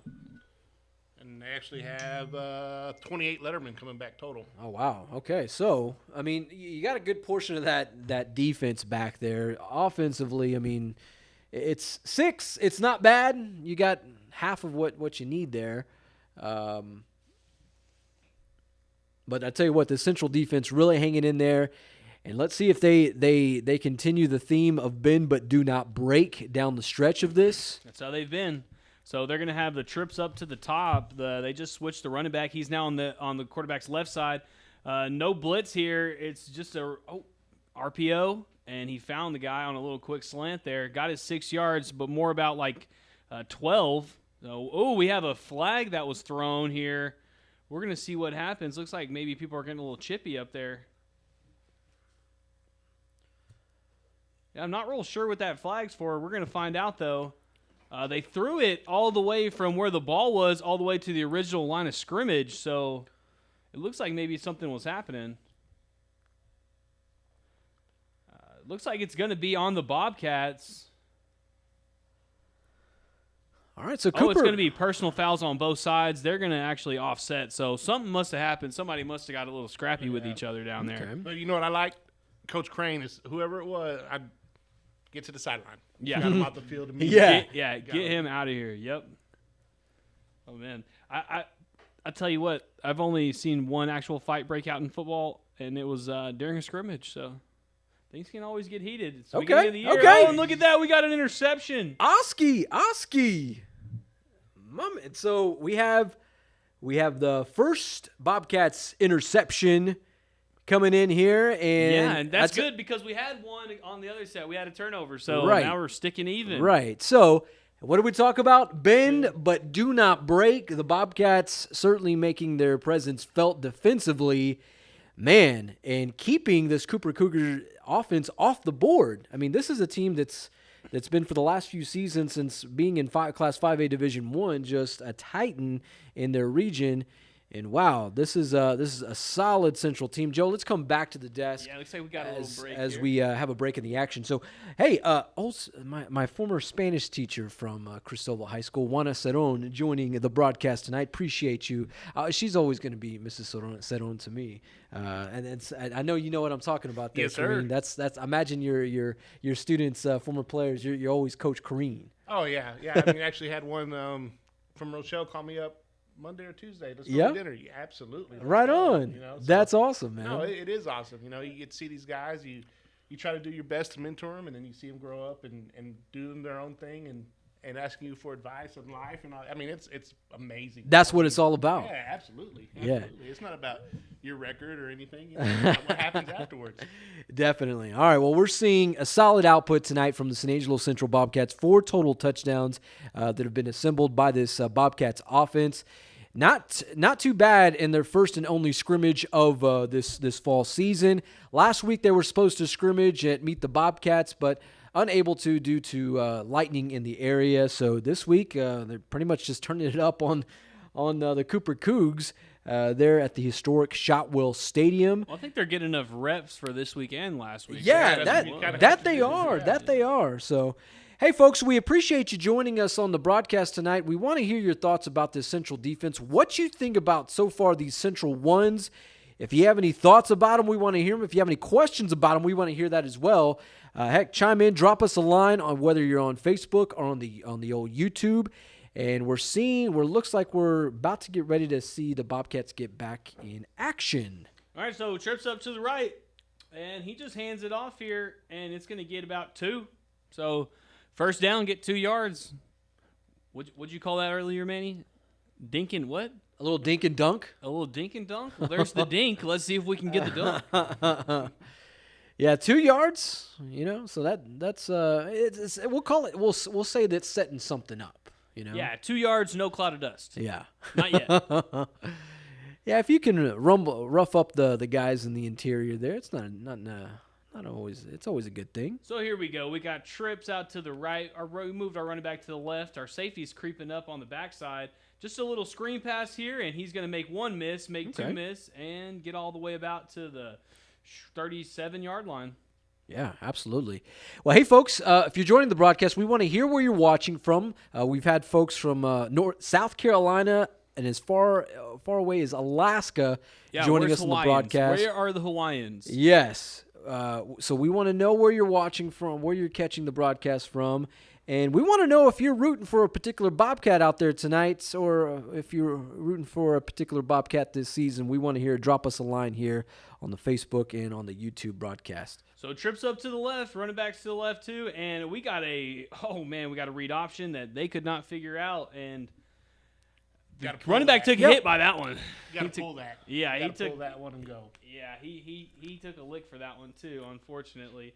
And I think that was going to make it 4th down, so they're going to go ahead and back it back up. Restart. Try again. Hey, pass go. Well, we asked where they're watching from. Charlie Good, San Antonio, class of 86. Yeah. During that time, Mojo Magic was alive and well throughout the 80s. Matt Trammell was not alive and well in the 80s. Manny Diaz was just barely entering the world, so thank you, Charlie, for joining us on the broadcast tonight. Oh, look at that. He's stepping up in the pocket. You got to get rid of it, my man. Yeah, and he's going to run out with that. But, hey, look at that, though. He stepped up the pocket, being patient with it, not being too crazy. But, unfortunately, that was 3rd down, so it's going to bring up 4th right here. All right, so, 10 for the Bobcats. Yeah, you would have liked to seen a pass downfield, but at least he was patient with it. Didn't turn it over at that point, and probably made the best decision just to hold on to it. All right, little trips action on the right-hand side. And it's just going to be a handoff all the way on 2nd down. I guess, they didn't have the numbers flipped on that one. So, that was 2nd down. And no gain on that one, fellas. So, it's going to be 3rd and 10, and that's the second 3rd and 10 that we've had this drive. That's not a good look there for the Bobcats. But remember, I'm not sure, but I don't think this is the first team. So. This doesn't look like it. And I would assume that this looks like perhaps the 2s. Maybe these legs are getting a little wary. Maybe 3s. Maybe a mix. They have 3s, the Bobcats? Yeah. A little mix there. It's 6A. Surely they got 3s. So look how far back these corners are back there for Cooper. Let's see if they take advantage of it, but they keep it off on a handoff there and get all the way to the 41-yard line. Yeah, that Cooper defense, they thought pass all the way. Right, what they do? Right up the gut. Yep, had them on their heels for that. That's for sure. So the Central. You see that lineman finishing the play, top of the screen. The big fella was like, "Hey man, I'm trying to earn a spot, baby. You don't get the sticker unless you lay on him." Exactly. Go to the whistle. Yeah. Yes, sir. Yeah. Got him an IHOP sticker. Got him a pancake. Yes, sir. I like that, Jeff. The IHOP sticker. That's good. So trips to the right up here, running backs to the left. Got that cushion again, and we're going to just run a little screen pass. And, he breaks 1 tackle, but 2 to 3 more were there to get him behind the line of scrimmage. But they're not going to mark him all the way back there. They're just going to mark him at the 38-yard line. So that's going to bring up, I think, 4th down. Yeah. That's just good defense by that corner. Certainly. He read it, came up, and made the great open field tackle. Yeah, the good old stock block. You gotta be ready for that. Fortunately, the Cooper defense had his number on that. So, Jeff? I mean, what if you put yourself in the Central coach's shoes here? What are you looking for? Certainly down the stretch with these guys here. Progress. Progress. Yep. Okay. I'm looking for progress. I'm looking for how coachable they are. Matt, go ahead and take this one away. Oh man, he was all in that one. He broke right past the line of scrimmage, ran right past 2 or 3 guys, made one cut, and then it just seemed like everyone else had just been hit with a pause button, except for him. What did we see? He just kept coasting through Progress. Progress. Hey, there you Yes. go. Karina Damas here. Yeah, Joe, if you want to come back to the desk here. So, What a nice yeah, one to end it on. I know. What a great run. In fact, Joe Hyde has always taken a page out of my book with G to the O and E gone. I'm going to take one out of his. And, woo, baby, that was a run there. So it looks like we may be getting ready to see the 2 live quarters. We see both. I don't know, Manny. I wouldn't speak too far ahead of yourself. I see the Central defense over there. You see them on there? About to do their run. You know what I'm talking about? Where they line up and they. Are they not? We not getting ready for the 2 live quarters? It doesn't just appear yet? so. It looks like we're getting another round of defense by the Bobcats here. All righty. Well, let's see. All right, we'll wait for Bellini to catch up to the action. Yeah. So here. Berkshire Hathaway, man. What? Yeah. Dude, I'll tell you what, I'm a young guy, and I don't really know much about buying a house, and those guys made it so easy. I tell you what, if you want any kind of help buying a house or anything like that, Berkshire Hathaway, that's the best place to get it done in San Angelo. Most definitely. Tina Francis joining the broadcast. She wants to know who's winning. Well, your San Angelo Central Bobcats, they've put together 4 total touchdowns to Abilene Cooper 0. And look at that Bobcat defense. Yeah, man, that was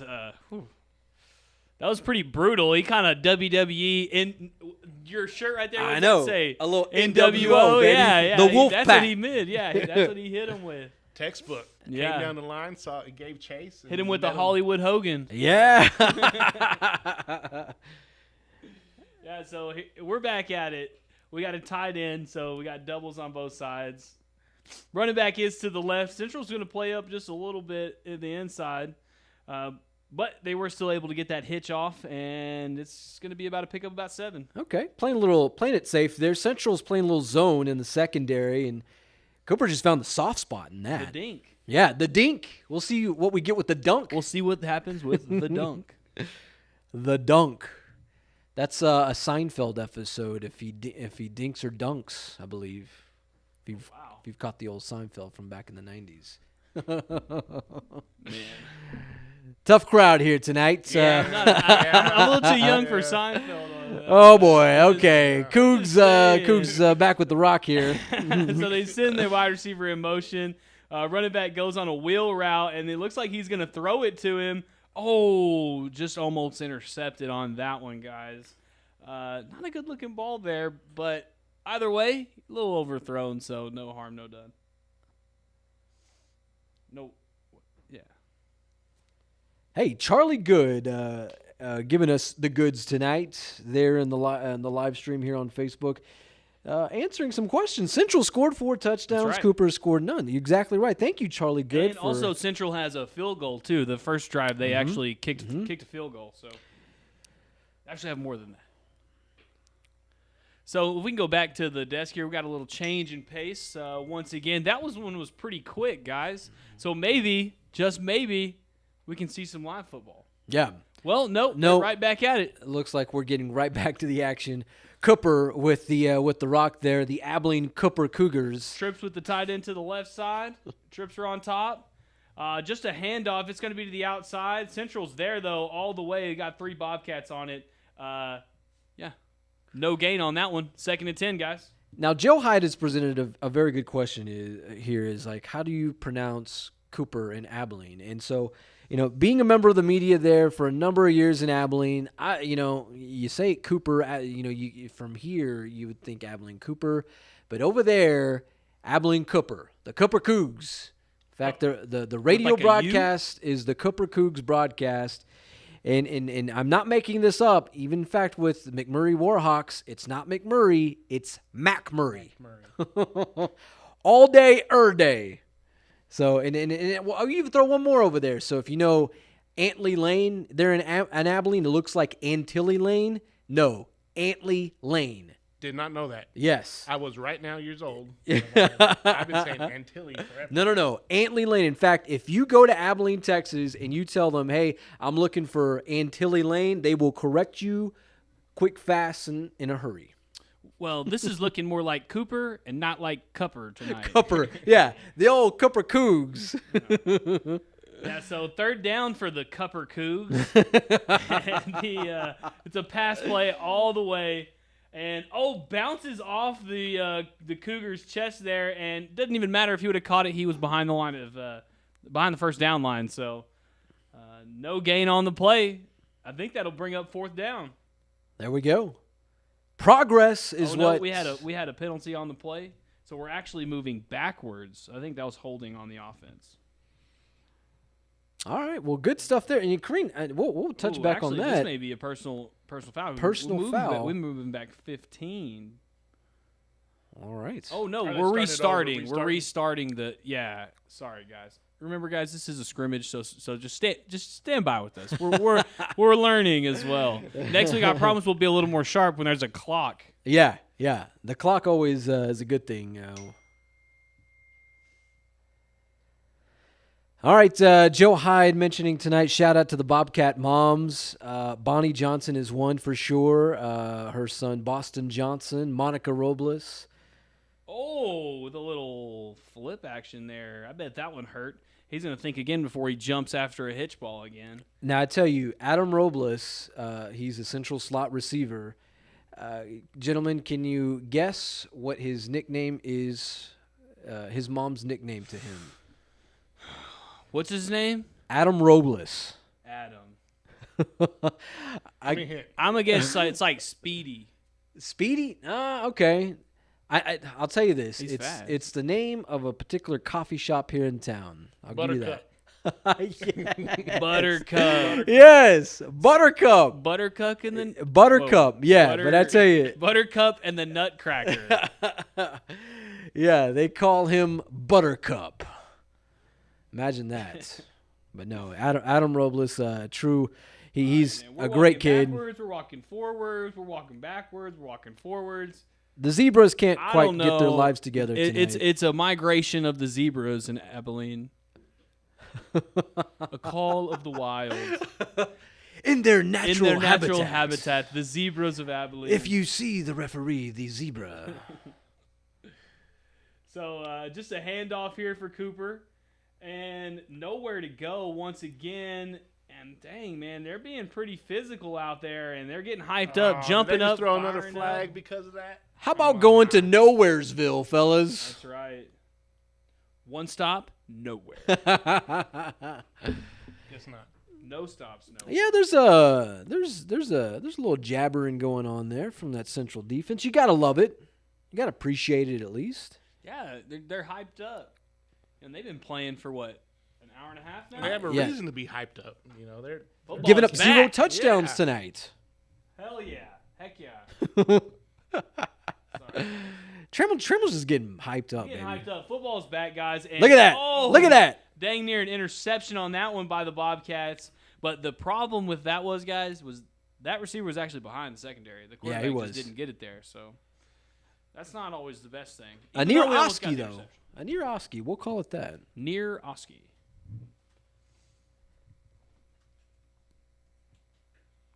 we got third down coming up, I think. Yeah, that was second, third. This is Oh, that- what the marker says. Marker says second down. Yeah, second. A while ago, marker said second. It was, Yeah. Then again, the Zebras tonight, they've been a little out of touch. So, but well, we'll give them and then the benefit of people the on doubt. chains are like high school kids in jeans and t-shirts. Not working with the ones We're of the not- Chains crew tonight, Yeah. but they're doing a heck of a job. We'll say it's that. awesome. No, I'm just so happy for football tonight. So it's a pass all the way, and he's going to give it the long ball. Oh, He's wide open. whoa! Look at Plays. that. Oh, so just like I said, guys, I mean, these receivers are getting behind the secondary, but that quarterback just can't seem to get it there. But if they do, it's not gonna look good for the Bobcats. Joe, let's come back to the desk. Looks like that was the final play of that particular series for the Cooper Cougs, and they aired it out. I mean, if you're gonna go out on a play, you might as well go on out just hauling it downfield, and heck, that could have been a touchdown, Joe. Oh yeah, there was nobody within half a football field. Yeah. The dude, he would have been G to the O and E gone, as Joe Hyde would now say, with that. So it looks like. What's that, Trimmel? It looks like some people were going to the locker room, so we may have a little break in the action. Okay. Zebra's calling it a conference here. But hey, we appreciate you joining us tonight. Our Central Bobcat coverage presented by Berkshire and Hathaway, the real estate agents here in San Angelo. Thank you so much to them. In fact, this is how it's going to work this season with Cover1 San Angelo Live, is that here every Friday night you can watch the biggest games from not only the Central Bobcats, but the Little Southwest Conference. We're talking Midland Legacy, Odessa Permian, Abilene High. And then we're going to throw in the Wallhawks, our core 27. So, the Sterling Cities, the defending state champion, Class 1A. I mean, that's so cool to say, the Sterling City Eagles. And then we're going to throw in a little bit of Lakeview Chiefs. And then we're going to throw in a whole number of other teams. Now, we are also looking for some potential sponsors for our coverage this season. So, hey, if you want to help us out with some of that, Manny at sanangelolive.com. We will most definitely point you in the right direction of how you can get involved with us tonight. So, and throughout this season. I think about the times that we spoke about the greatest real estate agents in San Angelo. Berkshire Hathaway. I mean, think about it. Yeah. All you guys are going to leave here thinking, I know where to buy a house, and that's Berkshire Hathaway. So, or if you want to sell a house, that's even better, dude. If you want to even sell a house, that's even a better spot. I mean, you can sell your house for. If you have a business that you would like on here, trust me, I would love to tell everyone how you're the best business in town. I know, yeah. Last year we were Trammel's live desk was purchased by Joe's Ice House, and I tell you, Trammel was repping Joe's Ice House like nobody's business. Oh, the Joe's Ice House? Oh man. Sorry, guys. I mean, I'm the one thing that Trammel lacked was just a billboard across his chest. Or on the hats? I love Joe's Ice House. Still, if them guys want to sponsor us again, those guys were the best sponsors. They went hard. We can't talk about that on this Texas high school football show. Yeah. Well, Berkshire Hathaway saved Matt Tremmel's life this season. Yes. went from just, well, I'm not going to talk about that. All right. Well, here we go. Let's get back to the action. Back to the action here, guys. The Cougs with the ball here. We got doubles here. Cougs got the ball. It's a pass all the way. RPO, but guess what? Should have just handed it off on that one. And it looks like perhaps this is the twos of the Central defense. All right, so we're seeing we're just patiently waiting for these live quarters. Yeah, I'm right now. I'm talking to our guy on our boots on the ground, as Manny calls him, James Bellini, and I'm asking him if we're gonna if they're getting closer to doing those live look-ins, and he says not sure. They still have the timer set for just 5 minutes. Okay, so if we do get it, I bet it'll be about 5 minutes. Yeah. All right. Well, we'll stay by the phone as. Well, I think isn't our Bobcat connoisseur going to be here in a little bit? Yes, Ryan Chadwick. That's right, guys. If y'all haven't heard Ryan Chadwick, y'all stay ready. Y'all be ready because it's a good one. Oh! Aloha, how you doing there? Man, and that was. Sorry, Bobcats, but that one was bad. They got wrecked on that one, guys. He got met with a train. Bring in the Joey Tribbiani. How you doing? How you doing? All right, so the Bobcats defense resetting here. He just texted me back and said just changed to 12 minutes. Okay, so that's promising. That's promising. That could be promising. They may be finishing out this drive here, this set, and then letting it happen. Yeah, I'm in.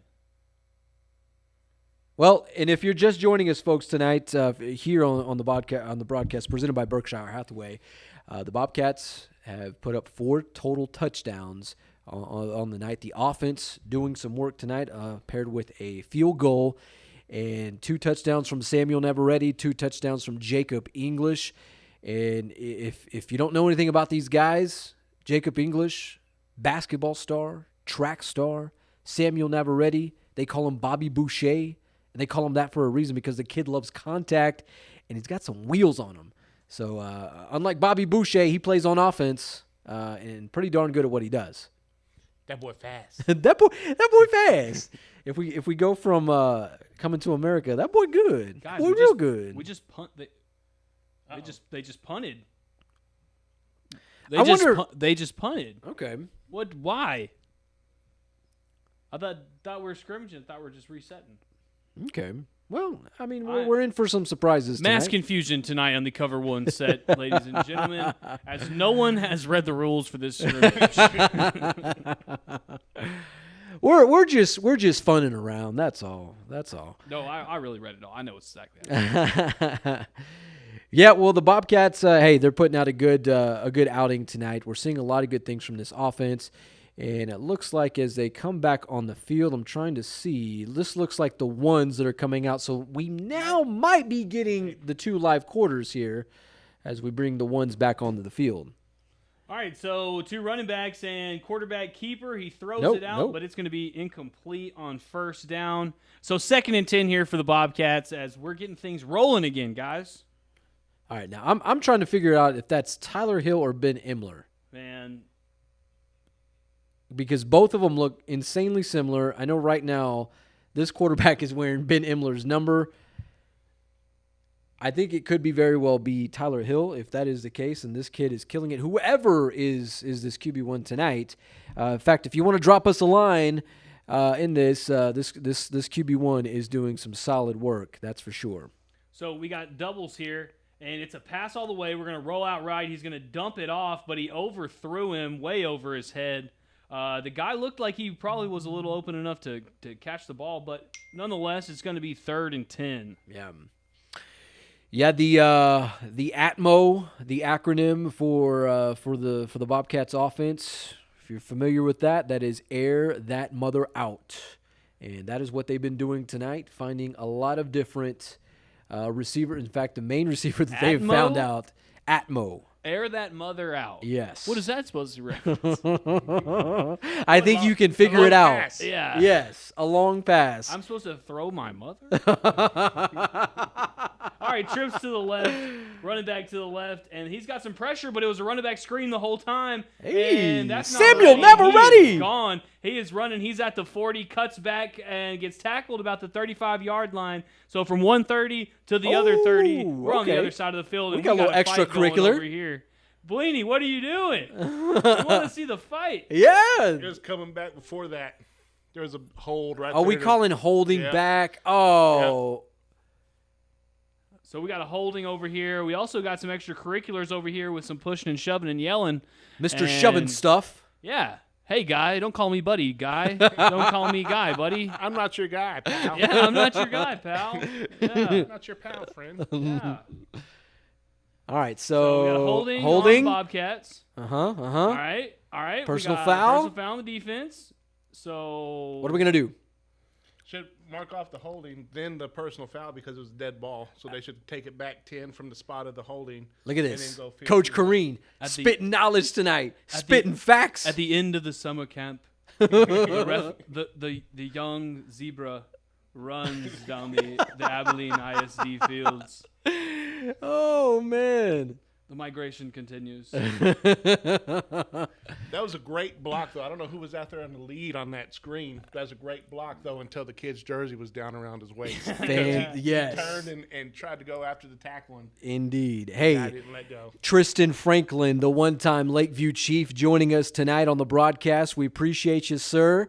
Hey, we're always looking forward to seeing what the Chiefs are doing. Tonight, it's all about the San Angelo Central Bobcats. Samuel Navarrete made a great play, but he couldn't have done it on the last play if there wasn't blocking down the field, as my man Coach Jeff Kareen put it. It's all right, though. First down still, because the penalties got him the first down anyways. So that one was just a quarterback run all the way, but it was stuffed. So they might have actually lost a yard on that guy. They lost 2 yards on that guy. It's going to be 2nd and 12. Yeah. Tristan, that would be Samuel Neveretti scored 2. Jacob English has scored another 2. Central's put together 4 scoring touchdowns tonight. Appreciate you watching. Hey, shout out the kicker. He has a field goal, too. And the kicker. We cannot forget about the kicker tonight. Yeah, The lonely kicker. Yeah, because if Cooper ends up scoring 4 touchdowns, at least we still win. Yeah. All right, so we got 2 on the right. It's a pass all the way, and he finds the guy on the left side, the single receiver up there at the top. He just ran a post route, and he got the ball all the way to inside the 30, all the way to the 26. Yep. Man, so that's a good play right there. He just read the field, the pass the whole way, had a guy up there, single the top, just took advantage of the zone defense up there and made it happen. Found the open spot. Yeah, that's a perfect. It's I don't think he couldn't have read that defense any better than that. Tristan Franklin answered, said, "Kicker's underrated." That's what I'm talking about, Tristan. The real ones, no, that's for sure. Yep. So we got 2 in the backfield, and we got doubles on the right side. It's just a handoff Darius, right there, my man. And he drugged that guy for about 5 yards before he ended up going down. So that's going to be all the way. That's going to be 2nd down and probably about 3. Darius Floyd. I know you probably can't tell by seeing the eye in the sky here, but this kid, he is a man. He is a mountain of a man. His legs are about the size of tree trunks. You know who he reminds me of? Who's that? Tristan Carter. Tristan Remember Carter. Old ASU Rams. Oh, yes, sir. Back? Yes, sir. Oh, so we got a little Stuck screen him. pass out to the right to the slot, and I'll tell you that secondary came up, and he grabbed on, and he still ain't let go. I'd tell you that is a death grip right there on his legs, so he wasn't able to go anywhere, and that's going to bring up 3rd down for the Bobcats. Yeah, Darius Floyd, that's a guy I'm not wanting to meet in the middle or in the hole by any stretch of the imagination.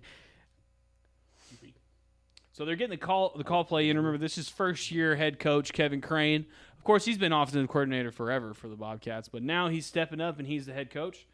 So, not a lot of things have changed. We've seen a lot of screens running here, and we've seen a lot of shots deep, and also a little RPO action. That's just classic Kevin Crane stuff right there. Yep. So there's a PA, and he's going to roll out to the left. Oh, throw it look back at to the it. right, Oh, and he found the man. guy, and that's going to be a 1st down for the Bobcats, and it's all the way on the 7-yard line. So Man. looks like they're going to get their way up there to score again. Heck. You realize how much strength that takes to make that throw, to roll left and throw back again? Because With pressure. he's a right-handed quarterback. So he's throwing against his body. Right. That is. Yeah. That's awesome. Coach Kareen spit knowledge tonight. That is a fantastic assessment of that. Patty Mahone-esque. Yeah. Pat Mahomes throwing it sideways, a little sidearm action, no look. The dude just reinventing the quarterback position. Winking at the cheerleader in the sidearm. Hey, there we go. So press coverage by the defense here, and we're going to roll out Yep. right, Safe. and we're just going to let that one go to the stands there. Safe. Hey, take you a ball home. Yeah, why not? So we have confirmed that is indeed Ben Imler, your QB1 on the night. So this guy, I know it's been a big question this fall camp, these 2-a-days, as to who would be getting the majority of the starts. Kevin Crane didn't necessarily commit to any particular quarterback from day one, but I tell you, Imler looking like the guy right now. If indeed that is him. Yeah, So, Tristan Franklin says number 13 is looking like he's that guy. Yeah. Trust me, you're not that guy, pal. Yeah, the Central offense looking solid tonight. There we go. There we go. Action with a little slant route, and that's going to be a touchdown. That's going to be his first one for the night. And what you got to appreciate about that is the fact that it was one-on-one coverage, that Central wide receiver, the guy from the slot there, made it happen. And you make a move on the edge there, you get back inside, you do your thing, get 6 on the board. Oh, yeah, and the good thing with those RPOs are when you get down there, heck, what if you just hand it off, go right up the gut? Yeah, and I mean, you either hand it off to Samuel Navarrete or you hand it off to Darius Floyd. Either one, I think it's a win-win situation. Well, that's the whole thing about the RPO. It forces the defense to gamble. You're Yeah. wrong every time. Yeah. You're wrong. And- If you do it right, you're wrong every time. Exactly. And I don't know if I'm wanting to roll sevens against those guys. That's for sure. Joe, if you want to bring us back to the desk as we take a small break from the action. 5 touchdowns now from the Central offense. Hey, Man, not too shabby as 38 to nothing? Yes. Man. Yeah. These Bobcats didn't come to play around. And what's great about this tonight is the fact that the Central defense has given up this many touchdowns, this many scores. They've bent a little bit, but they have not broke, and which has been fantastic. I think they've only been in the red zone one time, right? That Yeah. was the interception? Yeah. And the interception Twice then? twice. Yeah, That early sounds on. about right. Early Yeah. on. Yeah. But So that's what we like to see, guys. Central keeps doing their job. I'm gonna have to pull out my calculator just to keep the score going. So Cooper, they're taking over 30-yard line. So we'll see what's happening here. They're going to have doubles, and the running back's going to be on that right side. That defensive line for Central, they're creeping up. They got about 8 in the box right now, so they're going to send somebody over, and it's going to roll out right, dump it right, but it's just going to hit the ground and not going to exactly be there. So going to end up being 2nd and 10 for the Cooper Cougars. Right now, I think I would load the box. Yeah. And give my defensive backs a little one-on-one time. Let them get some work. Yeah, because that secondary's been holding up. Yeah, they have. Yeah, and when we saw that Central brings the pressure, it's been hitting them. Yeah. It's been hitting them in the chest. So we're right back at it. This time we got 2 backs back there, and they're on both sides of the quarterback and the shotgun. And it looks like Central's going to blitz again. They're bringing a whole lot of people up to that line. 2 receivers on the right side, just a handoff to the left, and nowhere to go as he was hitting the backfield, but made it all the way back to the line of scrimmage. That's going to bring up 3rd down for the Cooper Cougars. I don't know who that was that got back there first, but great job. Just break down. That was that linebacker that was making all them plays earlier, number 30. You know his name, Manny? Bryson McNutt. Oh, that's right. The Nutcracker. Nutcracker. Bryson McNutt. So, they got him to jump, so we might have a free play here for Cooper. And he does go for the long bomb and interception, but it's not going to count. But still, what a great play for Central as they were able to go up and grab that ball. It was a complete fight for it the whole time. Yeah, great job by the defensive back there to just be with him step for step and go up with him and take that ball really right out of his hands. Yeah, but unfortunately, they did jump off sides, so going to actually hurt the Cougars, but hey. But there's that work, though, that we were talking about, defensive back. That's what you want to see right now. Yeah. You want to see what they're going to do with the one-on-one situation. Answered the call. It paid off. Yeah. Well, almost. Yeah. And then antsy down lineman down there. But that's just because, when they're calling them blitzes, they're trying to bring it. So they're going to come up to the line of scrimmage again. This time we got 2s on each side. Running backs to the right. Central's bringing in those secondary again. It's a pass all the way, though, as the secondary comes back out, and he was able to find somebody, and he's out of bounds at the 46-yard line. Let's see if that's going to be enough for the first down. I'm not sure it will be. We didn't get to see the full screen on that, but just the way number 2 was turned around kind of made me wonder if he didn't get his feet crossed up, or just kind of lined up in the wrong position from the get-go on that. Right, I saw that at the beginning. He's they're both kind of creeping him up a little bit. Either way, that was actually a first down for the Cougars. So it looks like 1st and 10 on the 46-yard line. So right off the bat, we got a read option with a. Oh man, this quarterback is taking off with it, and he gets all the way down to the 20-yard line. So that's a big play for the Cougars. That's probably one of the biggest plays that we've seen all night. Just a simple read option, and he pulls it. He's got blockers in front of him. He just runs right behind him all the way. That bend but don't break. Time to step up now. Yeah, we'll see if they can keep it up. Let's see what we got. Hey, joining us. So let's take a quick break here. Joe, bring us back to the set. So joining us is the resident Bobcat connoisseur. He was the follower, the big time reporter of the Bobcats last season. are pretty much the Nostradamus of the Bobcats, if you will. Ryan Chadwick, he's joining us on the broadcast now. Chadwick, it's good to see you back, my man. Hey, thanks for having me, man. It's good to be back. Heck yeah, man. You brought so much to our broadcast last year talking about the Bobcats. So we're glad to have you back. Joe, let's go back to the stadium there, and as we kind of get ready to get back into the action. Yes, on that last play, the Zebras actually called a face mask on the Bobcats. So went half the distance to the Joe, goal. let's go ahead and go back to the action. The ball is on the 10-yard line. Receivers to the left, a tight end to the right.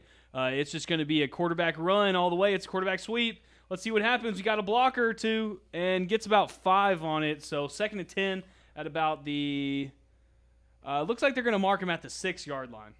Chadwick, have you been watching tonight? You've been kind of seeing what these guys are about? From what I've seen, it just seems to me look like they're just trying to get their game plan in place. They're trying to see who's going to start and whatnot.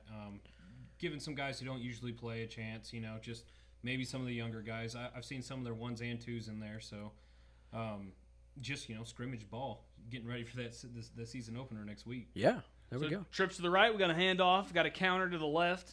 And it's just going to get back to the line of scrimmage. It's not going to go anywhere. Maybe more of a misdirection than a counter. I don't know if anyone pulled, but did end up cutting it back and got all the way to the 5-yard line. So going to be 3rd down and 5 for the Cooper Cougars. Put your coaching mind on, Trammell. What do you call? I don't know. You just got to call just like I would just run an RPO and just have somebody just slanting there and just try to just make your quarterback make a play. Because this quarterback's athletic enough where if he wants to at the end, he can just keep it himself. That's true. So Play you got to give yourself plenty of options here.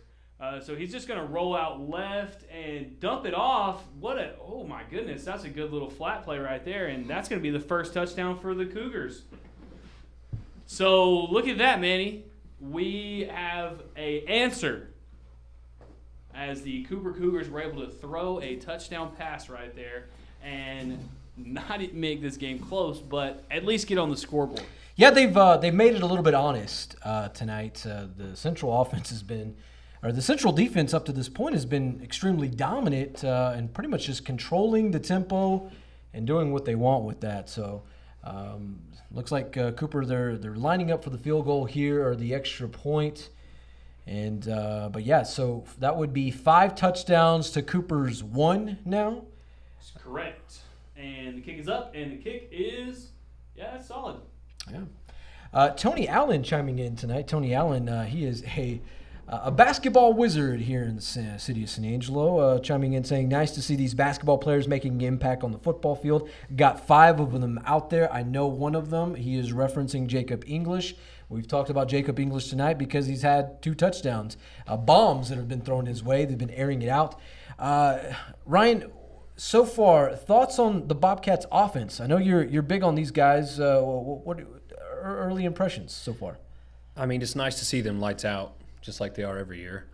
That's one thing that I wasn't worried about whenever Coach Crane took over. I mean, he was the heart and soul of the Bobcat offense for a number of years before this anyway. So it's nice to see that him putting on the head coaching hat didn't change that aspect of the Bobcats team. So they look explosive. They look fast. I kind of figured they would be fast again. They're a little bit smaller than they were last year, but they're going to still be able to put up a lot of points this year, and they're showing it tonight. So I mean, since 2 days we've been talking about this quarterback battle between Tyler Hill, Ben Imler. I believe it's been Ben Imler on the field tonight. Thoughts of this QB1 that's slinging it out there? I think I was honestly surprised when I heard that Tyler Hill was even in a quarterback battle. Like when I read and watched your video about the quarterback controversy, But it's nice to see competition. I always like it when guys are pushed to their limits and it forces them to work harder and it forces them to dedicate themselves to the playbook a little bit more. And to me, I don't care who starts as long as the kid can ball. So if they just continue to push each other, that's awesome.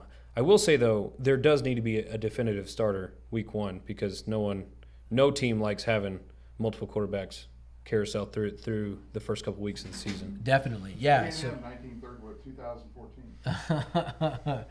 Yeah, so looks like just Jacob English. We were talking about him there on the reception end of that pass there. So, I mean, we're seeing these two guys. Are you surprised that Ben Imler is kind of making a name for himself? I mean, given the fact, I mean, I think he did produce a little bit better in the spring game, but then again, he was going up. I don't think he was going up against the ones at that point. But are you surprised that he's kind of doing as well as he is now? Remind me, Manny, what year is Imler? I believe, if I'm a betting man, I think he is a senior. Okay, so I haven't seen much of his play, Yeah. so I'm not. These are all just assumptions here, but So a big fight for the ball right there, Yeah. Manny. I don't know if you saw that. That's your boy Jacob right there. English. And, man, was that a nice catch. He's got to go out for a play because they were fighting for the ball and his helmet got ripped off. But Putting a little English on it. still, I mean, that's a play that goes across the field, and that sets up the Bobcats here to get a quick answer. And I tell you, that's being a hoop star and that's being a high jumper. Those two things are playing in his favor in that play right there, because this kid has had, I know for sure he has some hops. He can dunk. Without question. Without question, Tremble. Yeah, what are you talking about? Yeah. All right, so we got a handoff right here, and that's not going to go anywhere, but right after that explosive play, it's okay. Darius Floyd. It's all about the dink. Now let's look for the dunk. Yeah. I do like seeing Darius Floyd get some carries. He's a monster. I will say I know him personally. He's been coming to the gym at TrueFit for the last couple of years. So Okay. it's nice to see him get some carries out there. He's a grown man. He has some grown man strength. He's a grown man. To say the least. Yeah, he's certainly one of those kids that you look at and you're like, you're 15, 16 years old? It's like, dude, you are huge. Yeah. So trip to the left, running back to the left. It's a pass all the way. Here we go. It's going to be a deep pass, Yeah. and almost overthrown that for an interception there. But nonetheless, nobody caught the ball. So Yeah, he was again. pretty close to singing that George Strait tune. I'd like to have that one back. Maybe he should have thought otherwise with that, obviously. But third down. So let's see if the Bobcats can end up picking this guy up. And that previous play was a perfect example of a throw that won't look like that towards the end of the year. It's showing some early season jitters there. Okay. There was way Okay. too much air under that one. He'll bring it down. yeah, yeah, that's a good assessment of that there. So two running backs in the back. We got our receivers on the right side here. And it's a Oh, play. where's the we got a flag? PA Pass, and we got flags. There's on the flag. Ground, and Yes. Where are the zebras at right now, Trammell? the migration. As you see, never mind. Yeah. We can't go too far. We can't go too far with that. 'Cause I'll get myself in trouble. Ryan, Samuel Navarrete, he's been a guy that's kind of the running back here. Joe, let's go back to the broadcast, if you will. Are you impressed with him? It seems like he's picking up where he left off last season. He runs hard, and I like the fact that he doesn't dance too much. He puts his head down. He's going to guarantee you some yardage. Yeah. There's a bunch of successful running backs at the college and pro level who run just like that, and it looks like the work in the weight room has been paying off. Yeah, definitely. Hey, Lolly Barrero Saldivar, Imler is a junior, so that's a good thing for the Bobcats. This kid, he can sling the rock just like the best of them. There's some good quarterback play this season in the Little Southwest Conference, one coming from Midland Legacy, and I think we may have a good one here at San Angelo Central. So And that's a good example of it right there. Just got a little in route there and found it right on the chest.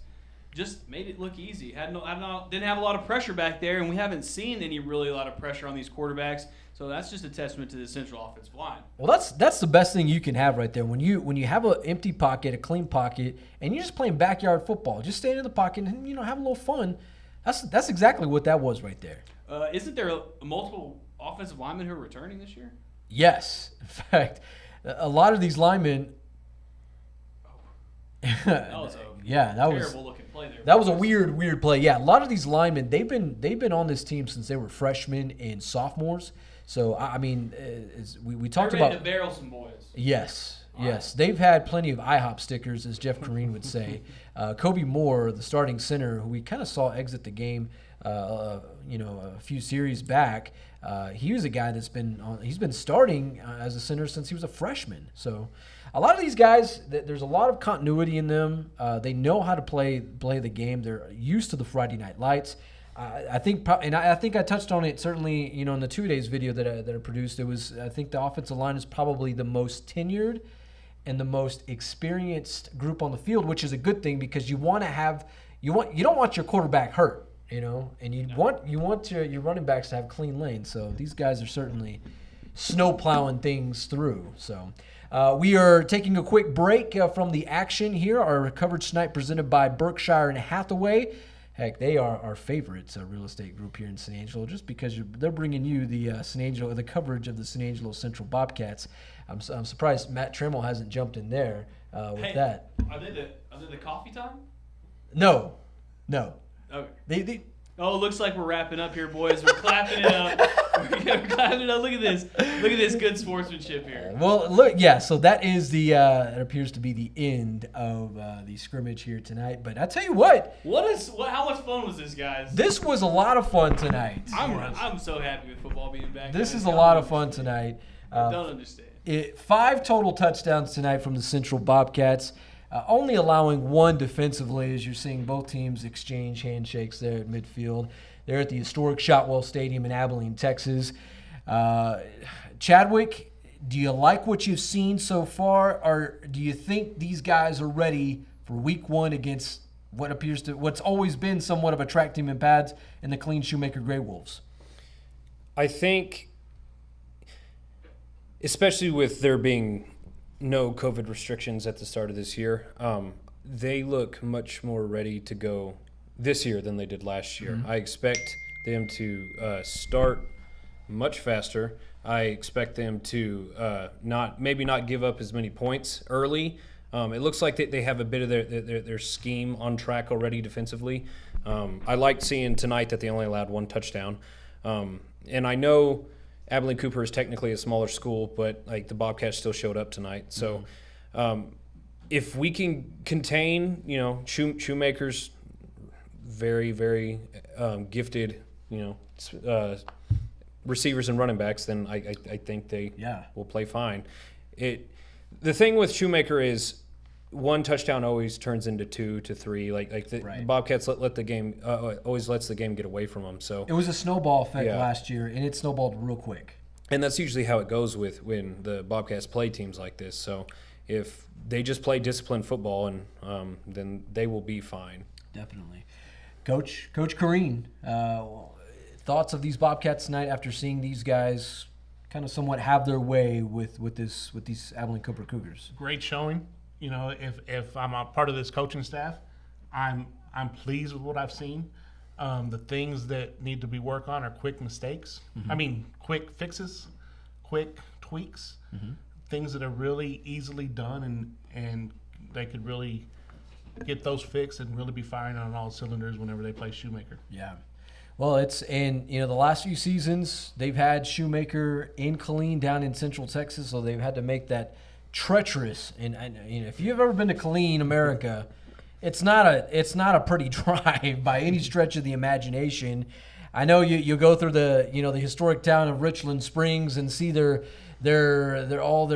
glorious state championships, but man, having to go down to Killeen and then having to play a really, really good team in the Shoemaker Grey Wolves is another thing. But at least they get them here this time around. So last year compared to this year, how do you guys feel? Do y'all feel that this team's already looked better than they did in the scrimmage last year, or do you think we don't know yet? What do y'all think? I think the quarterback play is yet to be determined. Mm-hmm. We knew what we had in Malachi Brown last year. So I think overall the Bobcats look better than they did in last year's scrimmage, especially defensively.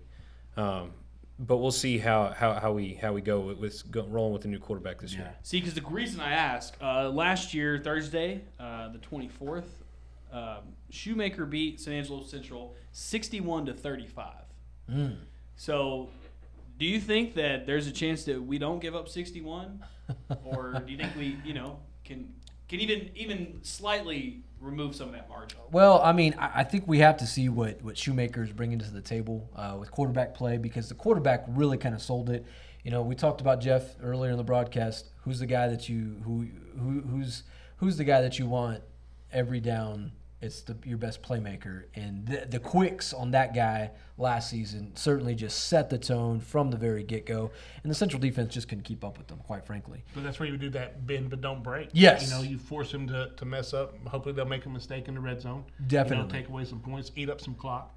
And then you have Embler, who I thought he did a great job. Fantastic job tonight, yeah. Managing the game, the RPO, you know, that was great, you know. And then you've got the playmakers like Boston Johnson and the basketball player Jacob English. Yeah. And then you can hand it off to little Najee Harris and little Najee Harris.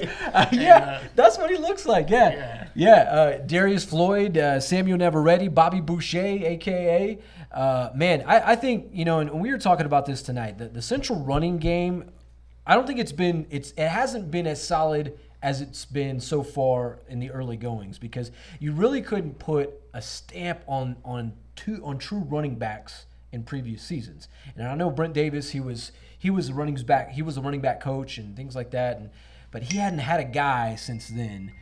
So it's I think big things are coming around the bend for these two guys, Samuel Navarrete and Darius Floyd.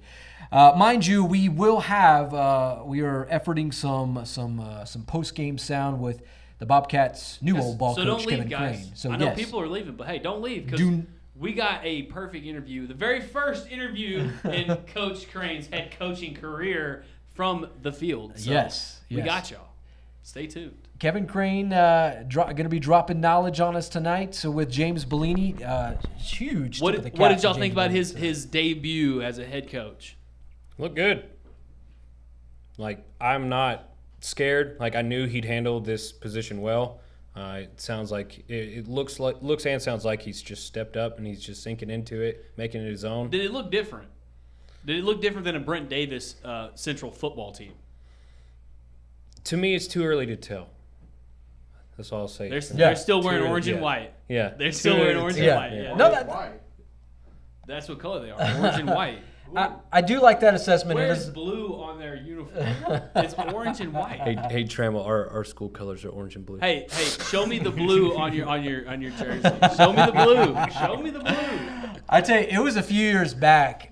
It was an April Fool's type of tweet, and Kevin Crane had tweeted out a alternate uniform for the Bobcats, and it was all blue. People on Twitter absolutely lost their mind here in San Angelo because they were thinking, what, the Bobcats are going to be in blue? We haven't seen the Bobcats in blue since the 70s, you know?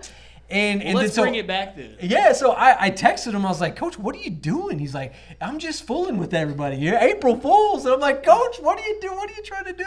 You're taking our heart and stopping and eliminating Angry Orange around here. So, but no, I don't ever see them toying with the blue. No, I don't know. I'm not from here, but they just seem too traditional. We had blue face masks. That's it. Yeah, that's it. I mean, you have to go back to like the early 2000s. Yeah. We had 90s. blue collars. You can't wear blue in San Angelo because there's only one team that can wear blue in San Angelo. We wore blue socks. I will say that. There you go. Yeah, if you wear blue and white, you may not win the game. Okay. Oh, that was rough. Hey-o. That was rough. Just kidding. All right. Well, you'll make the playoffs. Speaking of the team that's going to have a challenge to the playoffs this season, the San Angelo Central Bobcats, they put together a fantastic outing tonight against the Abilene Cooper Cougars. 5 touchdowns to Cooper's 1. We seen Ben Imler. I mean, he threw 4 dimes tonight. What is that? No, he threw 2 touchdowns, I believe. Man, there were so many quarterbacks in there tonight, dude. I don't know. He could have maybe just thrown 1. Yeah, Samuel Navarrete. I believe it's 3 touchdowns thrown to and then Samuel Navarrete's 2 touchdowns to English and then one to someone else. Right. Yeah, I think, and I mentioned this earlier, and I'll say it right now. The 2 guys that I'm absolutely, I'll make it 3. 3 guys I'm really looking forward to watching this season: Jacob English, Adam Robles, and Ty Casey defensively. And I think Ty Casey just brings a ton of grit and grind to that Bobcats defense. He's gonna lead them this season.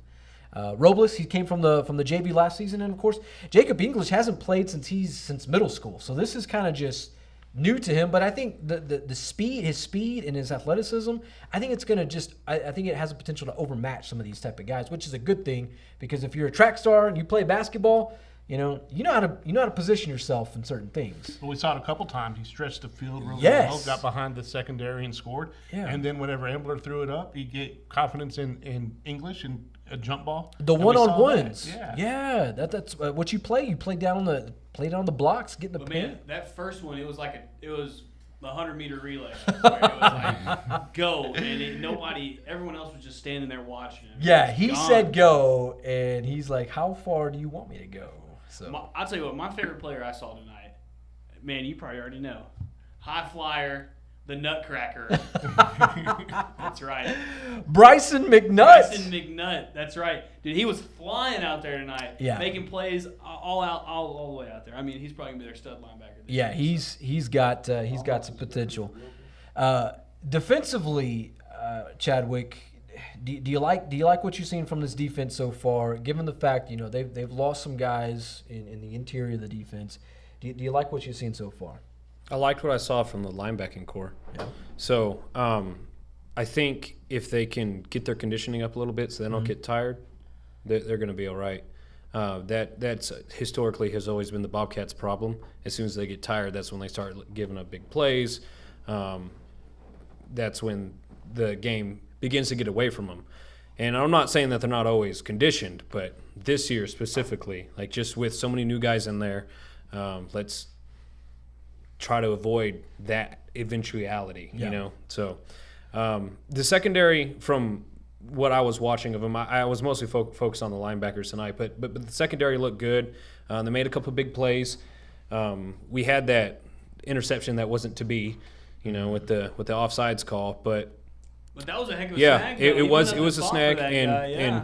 and secondaries are notorious for not having hands, so that's already a good sign, That's why they play defense, perhaps. But the Bobcats look athletic, and that's what I'm excited about. Like anytime a squad comes together and they just look like a bunch of athletes, I'm like, all right, let's go, because I know the coach staff's gonna get them disciplined, get them ready to go. They're gonna have their noses in playbooks, and it feels different this It does. season. It It feels a little bit different than what we've seen the last two seasons. Now, given last year they returned to the Little Southwest Conference, they were still I think they were still trying to find themselves in a lot of different places in the last. And then you go to the 2 years prior, you're going out east in the DFW district, and that was just a mess over there. But man, oh man, does it feel different this year? And there's a good vibe. no, Good vibe. yes, Vibes are very new school. Like Kevin Crane's trying to make his mark Yeah. and see what the Bobcats are going to be this year. Yeah, and I mean he's got the credentials. I mean he was the offensive coordinator since he's been here, since he arrived with Brent Davis. 10 years, once upon a right? time. I mean, 10 years. yeah. I mean, Kareen, you were around here whenever. Yeah, I was. Yeah, Kareen and I go back, in the television days. He was at KSAN and I was at KIDY. Of course, they're now the other guys to us. But we're here having fun on San Angelo Live. But man, I do remember when Brent Davis came on the scene, and man, oh man, was it tough watching those Bobcats for the first few years. But then after that, they just went from to bam. Yeah. Like, bring on the Metroplex. Cream Like, we're of the coming for you. crop, Yeah. man. Yeah, you can. The Metroplex, I mean, they were guaranteed. It was almost like watching, Abilene High, in the early 2000s, you almost guaranteed 3 rounds deep each and every year. And, there was a span where if you weren't going 3 rounds, it was kind of just a flop, but here we are. It's a new team. It's a new direction. I think Kevin Crane, as Chadwick has put it, these guys are primed. They're tuned, and they're ready to get after it next week against Clean Shoemaker. I think now we saw them get off to just a very slow start for the first few games of the season. And there's always that cliche is like, man, you got to win. You got to win to kind of get. Do they have to win these to really get off on the best foot? Certainly they have. Clean Shoemaker. We're seeing games against El Paso, Austin Vandergrift, Amarillo Tascosa. first of all, are these winnable games? Two, do they have to win? Do they have to win these games to in order to be seen as a good team? All these games are winnable games for this squad. I'd like to see them go at least 3 out of 4. I think these young quarterbacks need some confidence built up.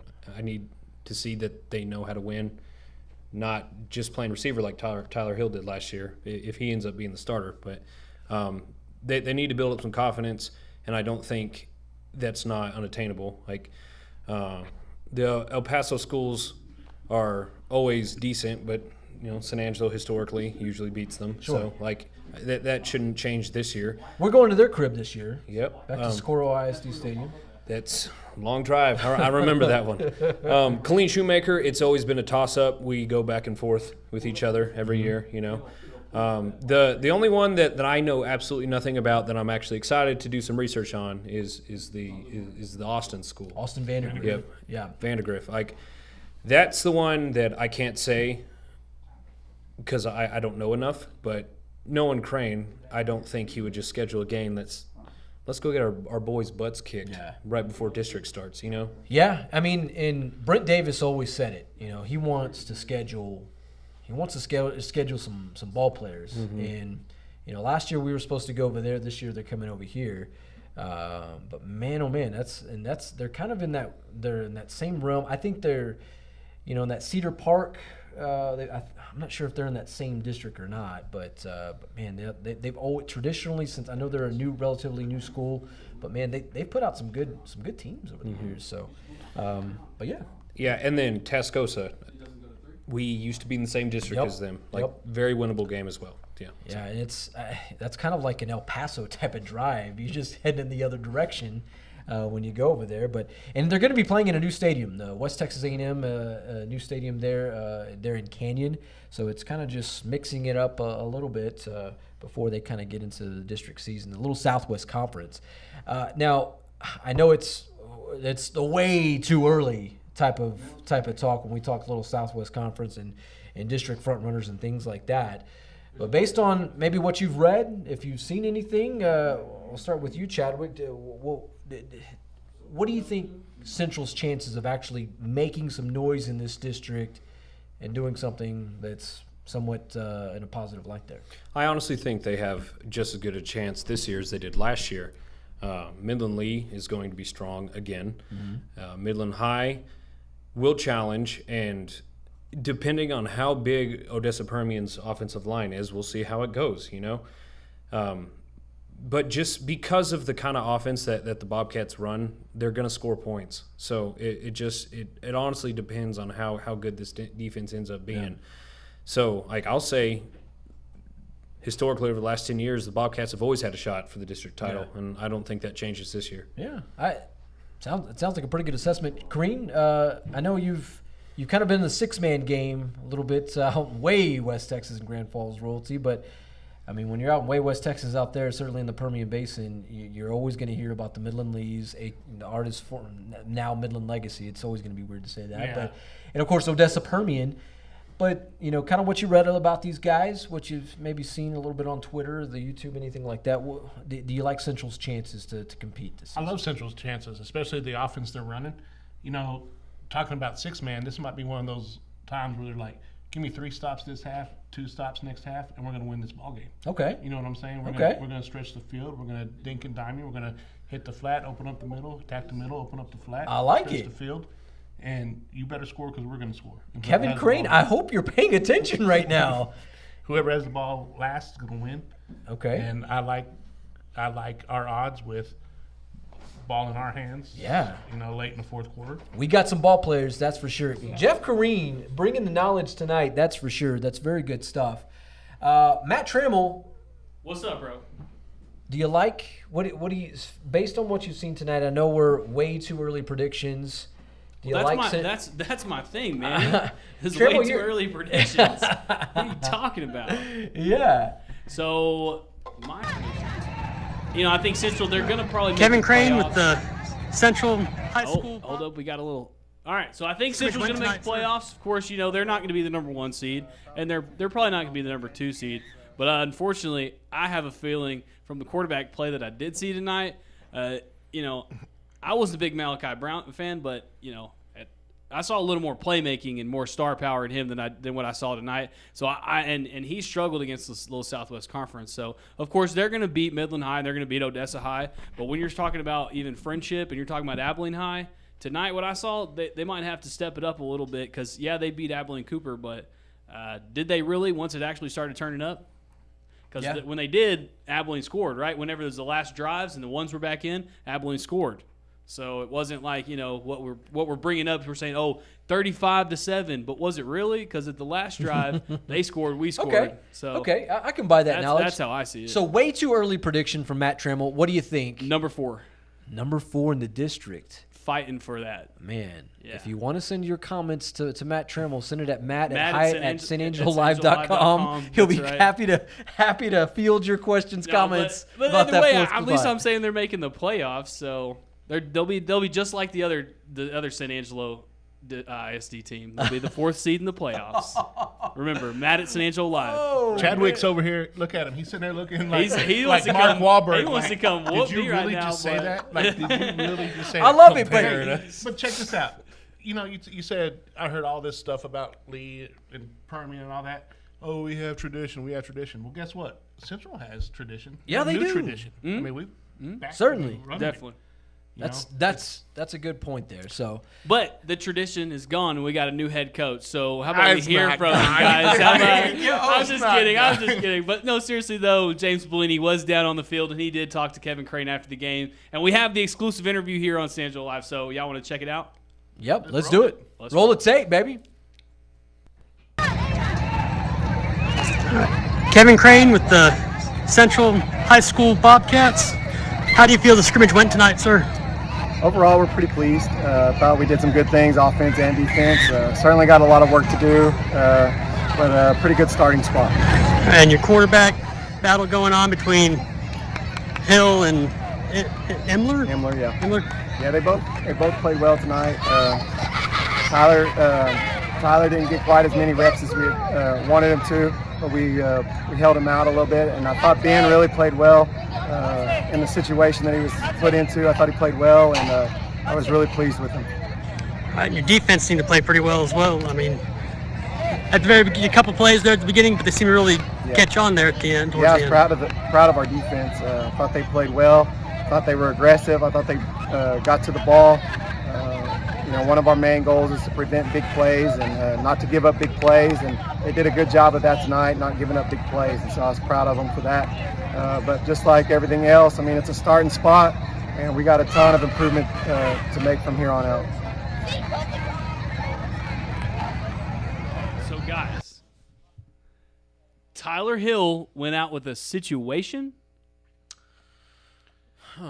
I don't have my tinfoil hat on, but if there's a situation and Ben was thrown in and that coach was happy the way that he played to the situation, what do you think happened? Man, that's well, we saw Ben Emler get the majority of the snaps tonight. Yes. I mean, if you look at it, I mean, if you just put it all on paper, it appears that Ben Emler may be the guy. I don't know. But they said that they wish that Tyler Hill could have got more snaps, and that they were happy for Endler, who was put in a situation. I tell you what, if there's imagine there's a ton of ways to dissect this thing, Chadwick. I mean, if you're reading this, what are your thoughts? It sounds to me that Tyler got banged up and Emler was playing well, so they just decided not to risk Tyler. Okay, That's what it sounds like to me. Okay, So who's QB1? QB1, Tyler Hill. That's what I'm guessing. All right. so What do you think? What do you think, Coach? From what it sounded like to me, put in the situation, he didn't get as much snaps as he wanted. Maybe you knew who the number one is going in next week against Killeen. Maybe you wanted to get Emler some reps just to kind of see how he's going to handle certain situations, and he handled them well. So now you've got, yeah. So, yeah, there you go. It's like, Chadwick tried to just mark it up for preseason. Yeah, scrimmage. I'm looking for the conspiracy theories, bro. I'm looking to see who's under the rock. You don't see, hey, you don't see Aaron Rodgers going out there suiting up against the Texans threes. Come on. Yeah, very Okay. true. Very true. See, but what Trammell's trying to do, Trammell's trying to put on the tinfoil hat right now, and he's trying to get somebody to say something. I know Trammell wants to say something. Look, this is my job here. I'm here to make people upset and make people say crazy things, okay? That's just what they keep me around here for. But I'm keeping my tinfoil hat on, and I'm going to say that Tyler Hill might be – something's wrong. Something's wrong. Okay. Something's wrong. Well, either way, I think they have a quarterback. They can go both ways, and both the guys are extremely talented. I think we touched on at the beginning of the broadcast saying that athletically, I think Tyler Hill is probably one of the more athletic guys on that team. Just the way he runs routes, the way he can work himself, just maneuver his body. And we saw it last year, him making just a ton of plays. Playmaking-wise, man, you want the ball in his hands. But what we saw last year, and I know last year was in the season finale against Eaton in that playoff. He was just kind of given. He was thrown in there. Did he produce well? Not exactly. But when you're kind of just thrown in the fire, yeah, things may happen. But yet, in the spring game, he wasn't as polished, and we haven't really seen him as polished as probably what we expected. And that could be part of the situation. Could be. So you're saying there's a situation. That could be part of the Matt Trammell situation. Yeah. But it does sound like, from what Coach Crane was talking about, it could be the fact that, they are holding him out for something. I think Chadwick is steering the ship in the right direction here. We could be seeing Tyler Hill as QB1 week 1 against Colleen Shoemaker. Well, I guess there's only one way to find out, and that's Father Time. So, any last words, guys? I'll be the first one to let you know, all right? Hey, yes, I need some breaking news from Chadwick this week. Sometime this week, I need you to text me, bro. I'll break the story. I don't care. I just need some breaking news from Chadwick, Bobcat connoisseur. Yeah, the resident Bobcat connoisseur. So yeah, I'll leave it with just saying that this was fun. Y'all should come back next week. Yeah. We will not have Jeff Kareen next week, unfortunately. Jeff had some already. I'm a retired coach now. Now I have to do family stuff. Yeah. I should say have to do. Get to do family stuff. There you go. Well, Jeff, we're gonna miss you next week. I know it's been fun with you this week, and I know but you are gonna be coming back to us this season, and of course, Chadwick, I know we're gonna have you at Bobcat games for sure. Yeah. I'll be back. Yeah, I'll be back. we're You looking going to forward Clean this next week? guy. Is Clean here? No, it's here. Oh, so you will be here. So I will be here. Oh, perfect. Yeah, so we'll have the crew back minus Coach Kareen, but I tell you what, so we are ready. The Bobcats hosting Colleen Shoemaker next week here at San Angelo Stadium. The Lakeview Chiefs heading to the Panhandle to take on the Lamesa Golden Tornadoes. The table. Yes, the table. And then of course we'll see what's going on with the rest of the Core 27 and the Concho Valley, and we're going to pick out some great games for you this season. It's Coach Kareen called it NFL Red Zone for the Texas high school football fan. That's what we're bringing you. We're bringing you highlights of the best games. It's going to look live because we're that quick. Then, of course, we also have many sponsorship opportunities to be a part of our broadcast. We're looking for opportunities to be our Little Southwest Conference sponsor for Midland Legacy, Odessa Permian, Abilene High, and, of course, our Wallhawks and our Core 27 team. So if you want to, hey, hit us up. Manny at SanAngeloLive.com, Joe at SanAngeloLive.com, Matt at SanAngeloLive.com will be more than happy to help you guys out. Yeah, you can be right along with Berkshire Hathaway, Yeah. one of the greatest realtors. If you like what you saw with Berkshire Hathaway tonight, hey, this is going to be like a usual thing with our sponsors. That's how we treat our sponsors. We treat them that good each and every week here at San Angelo Live. So, final thoughts, fellas, as we say goodbye. Football is back in West Texas. Mm-hmm. Thank God football's back in West Texas. Trammell, anything from you? I love football in West Texas. Will you teach me to football? Yes. It's been fun. It's been real. James Bellini hooking us up tonight. He has been our videographer tonight there at Shotwell Stadium, efforting post-game sound with head coach Kevin Crane. So thank you so much, James Bellini. Hey, Guys, it's been fun. It's been real hanging with y'all tonight in Facebook and YouTube land. We are looking forward to week 1 of the Texas high school football season because it is finally here. Cover 1 San Angelo Live, bringing you the goods starting next week. All right, for these fine gentlemen, Matt Trammell, James Bellini, Joe Hyde, I'm Manny Diaz. We will see you next week. Good night. God bless.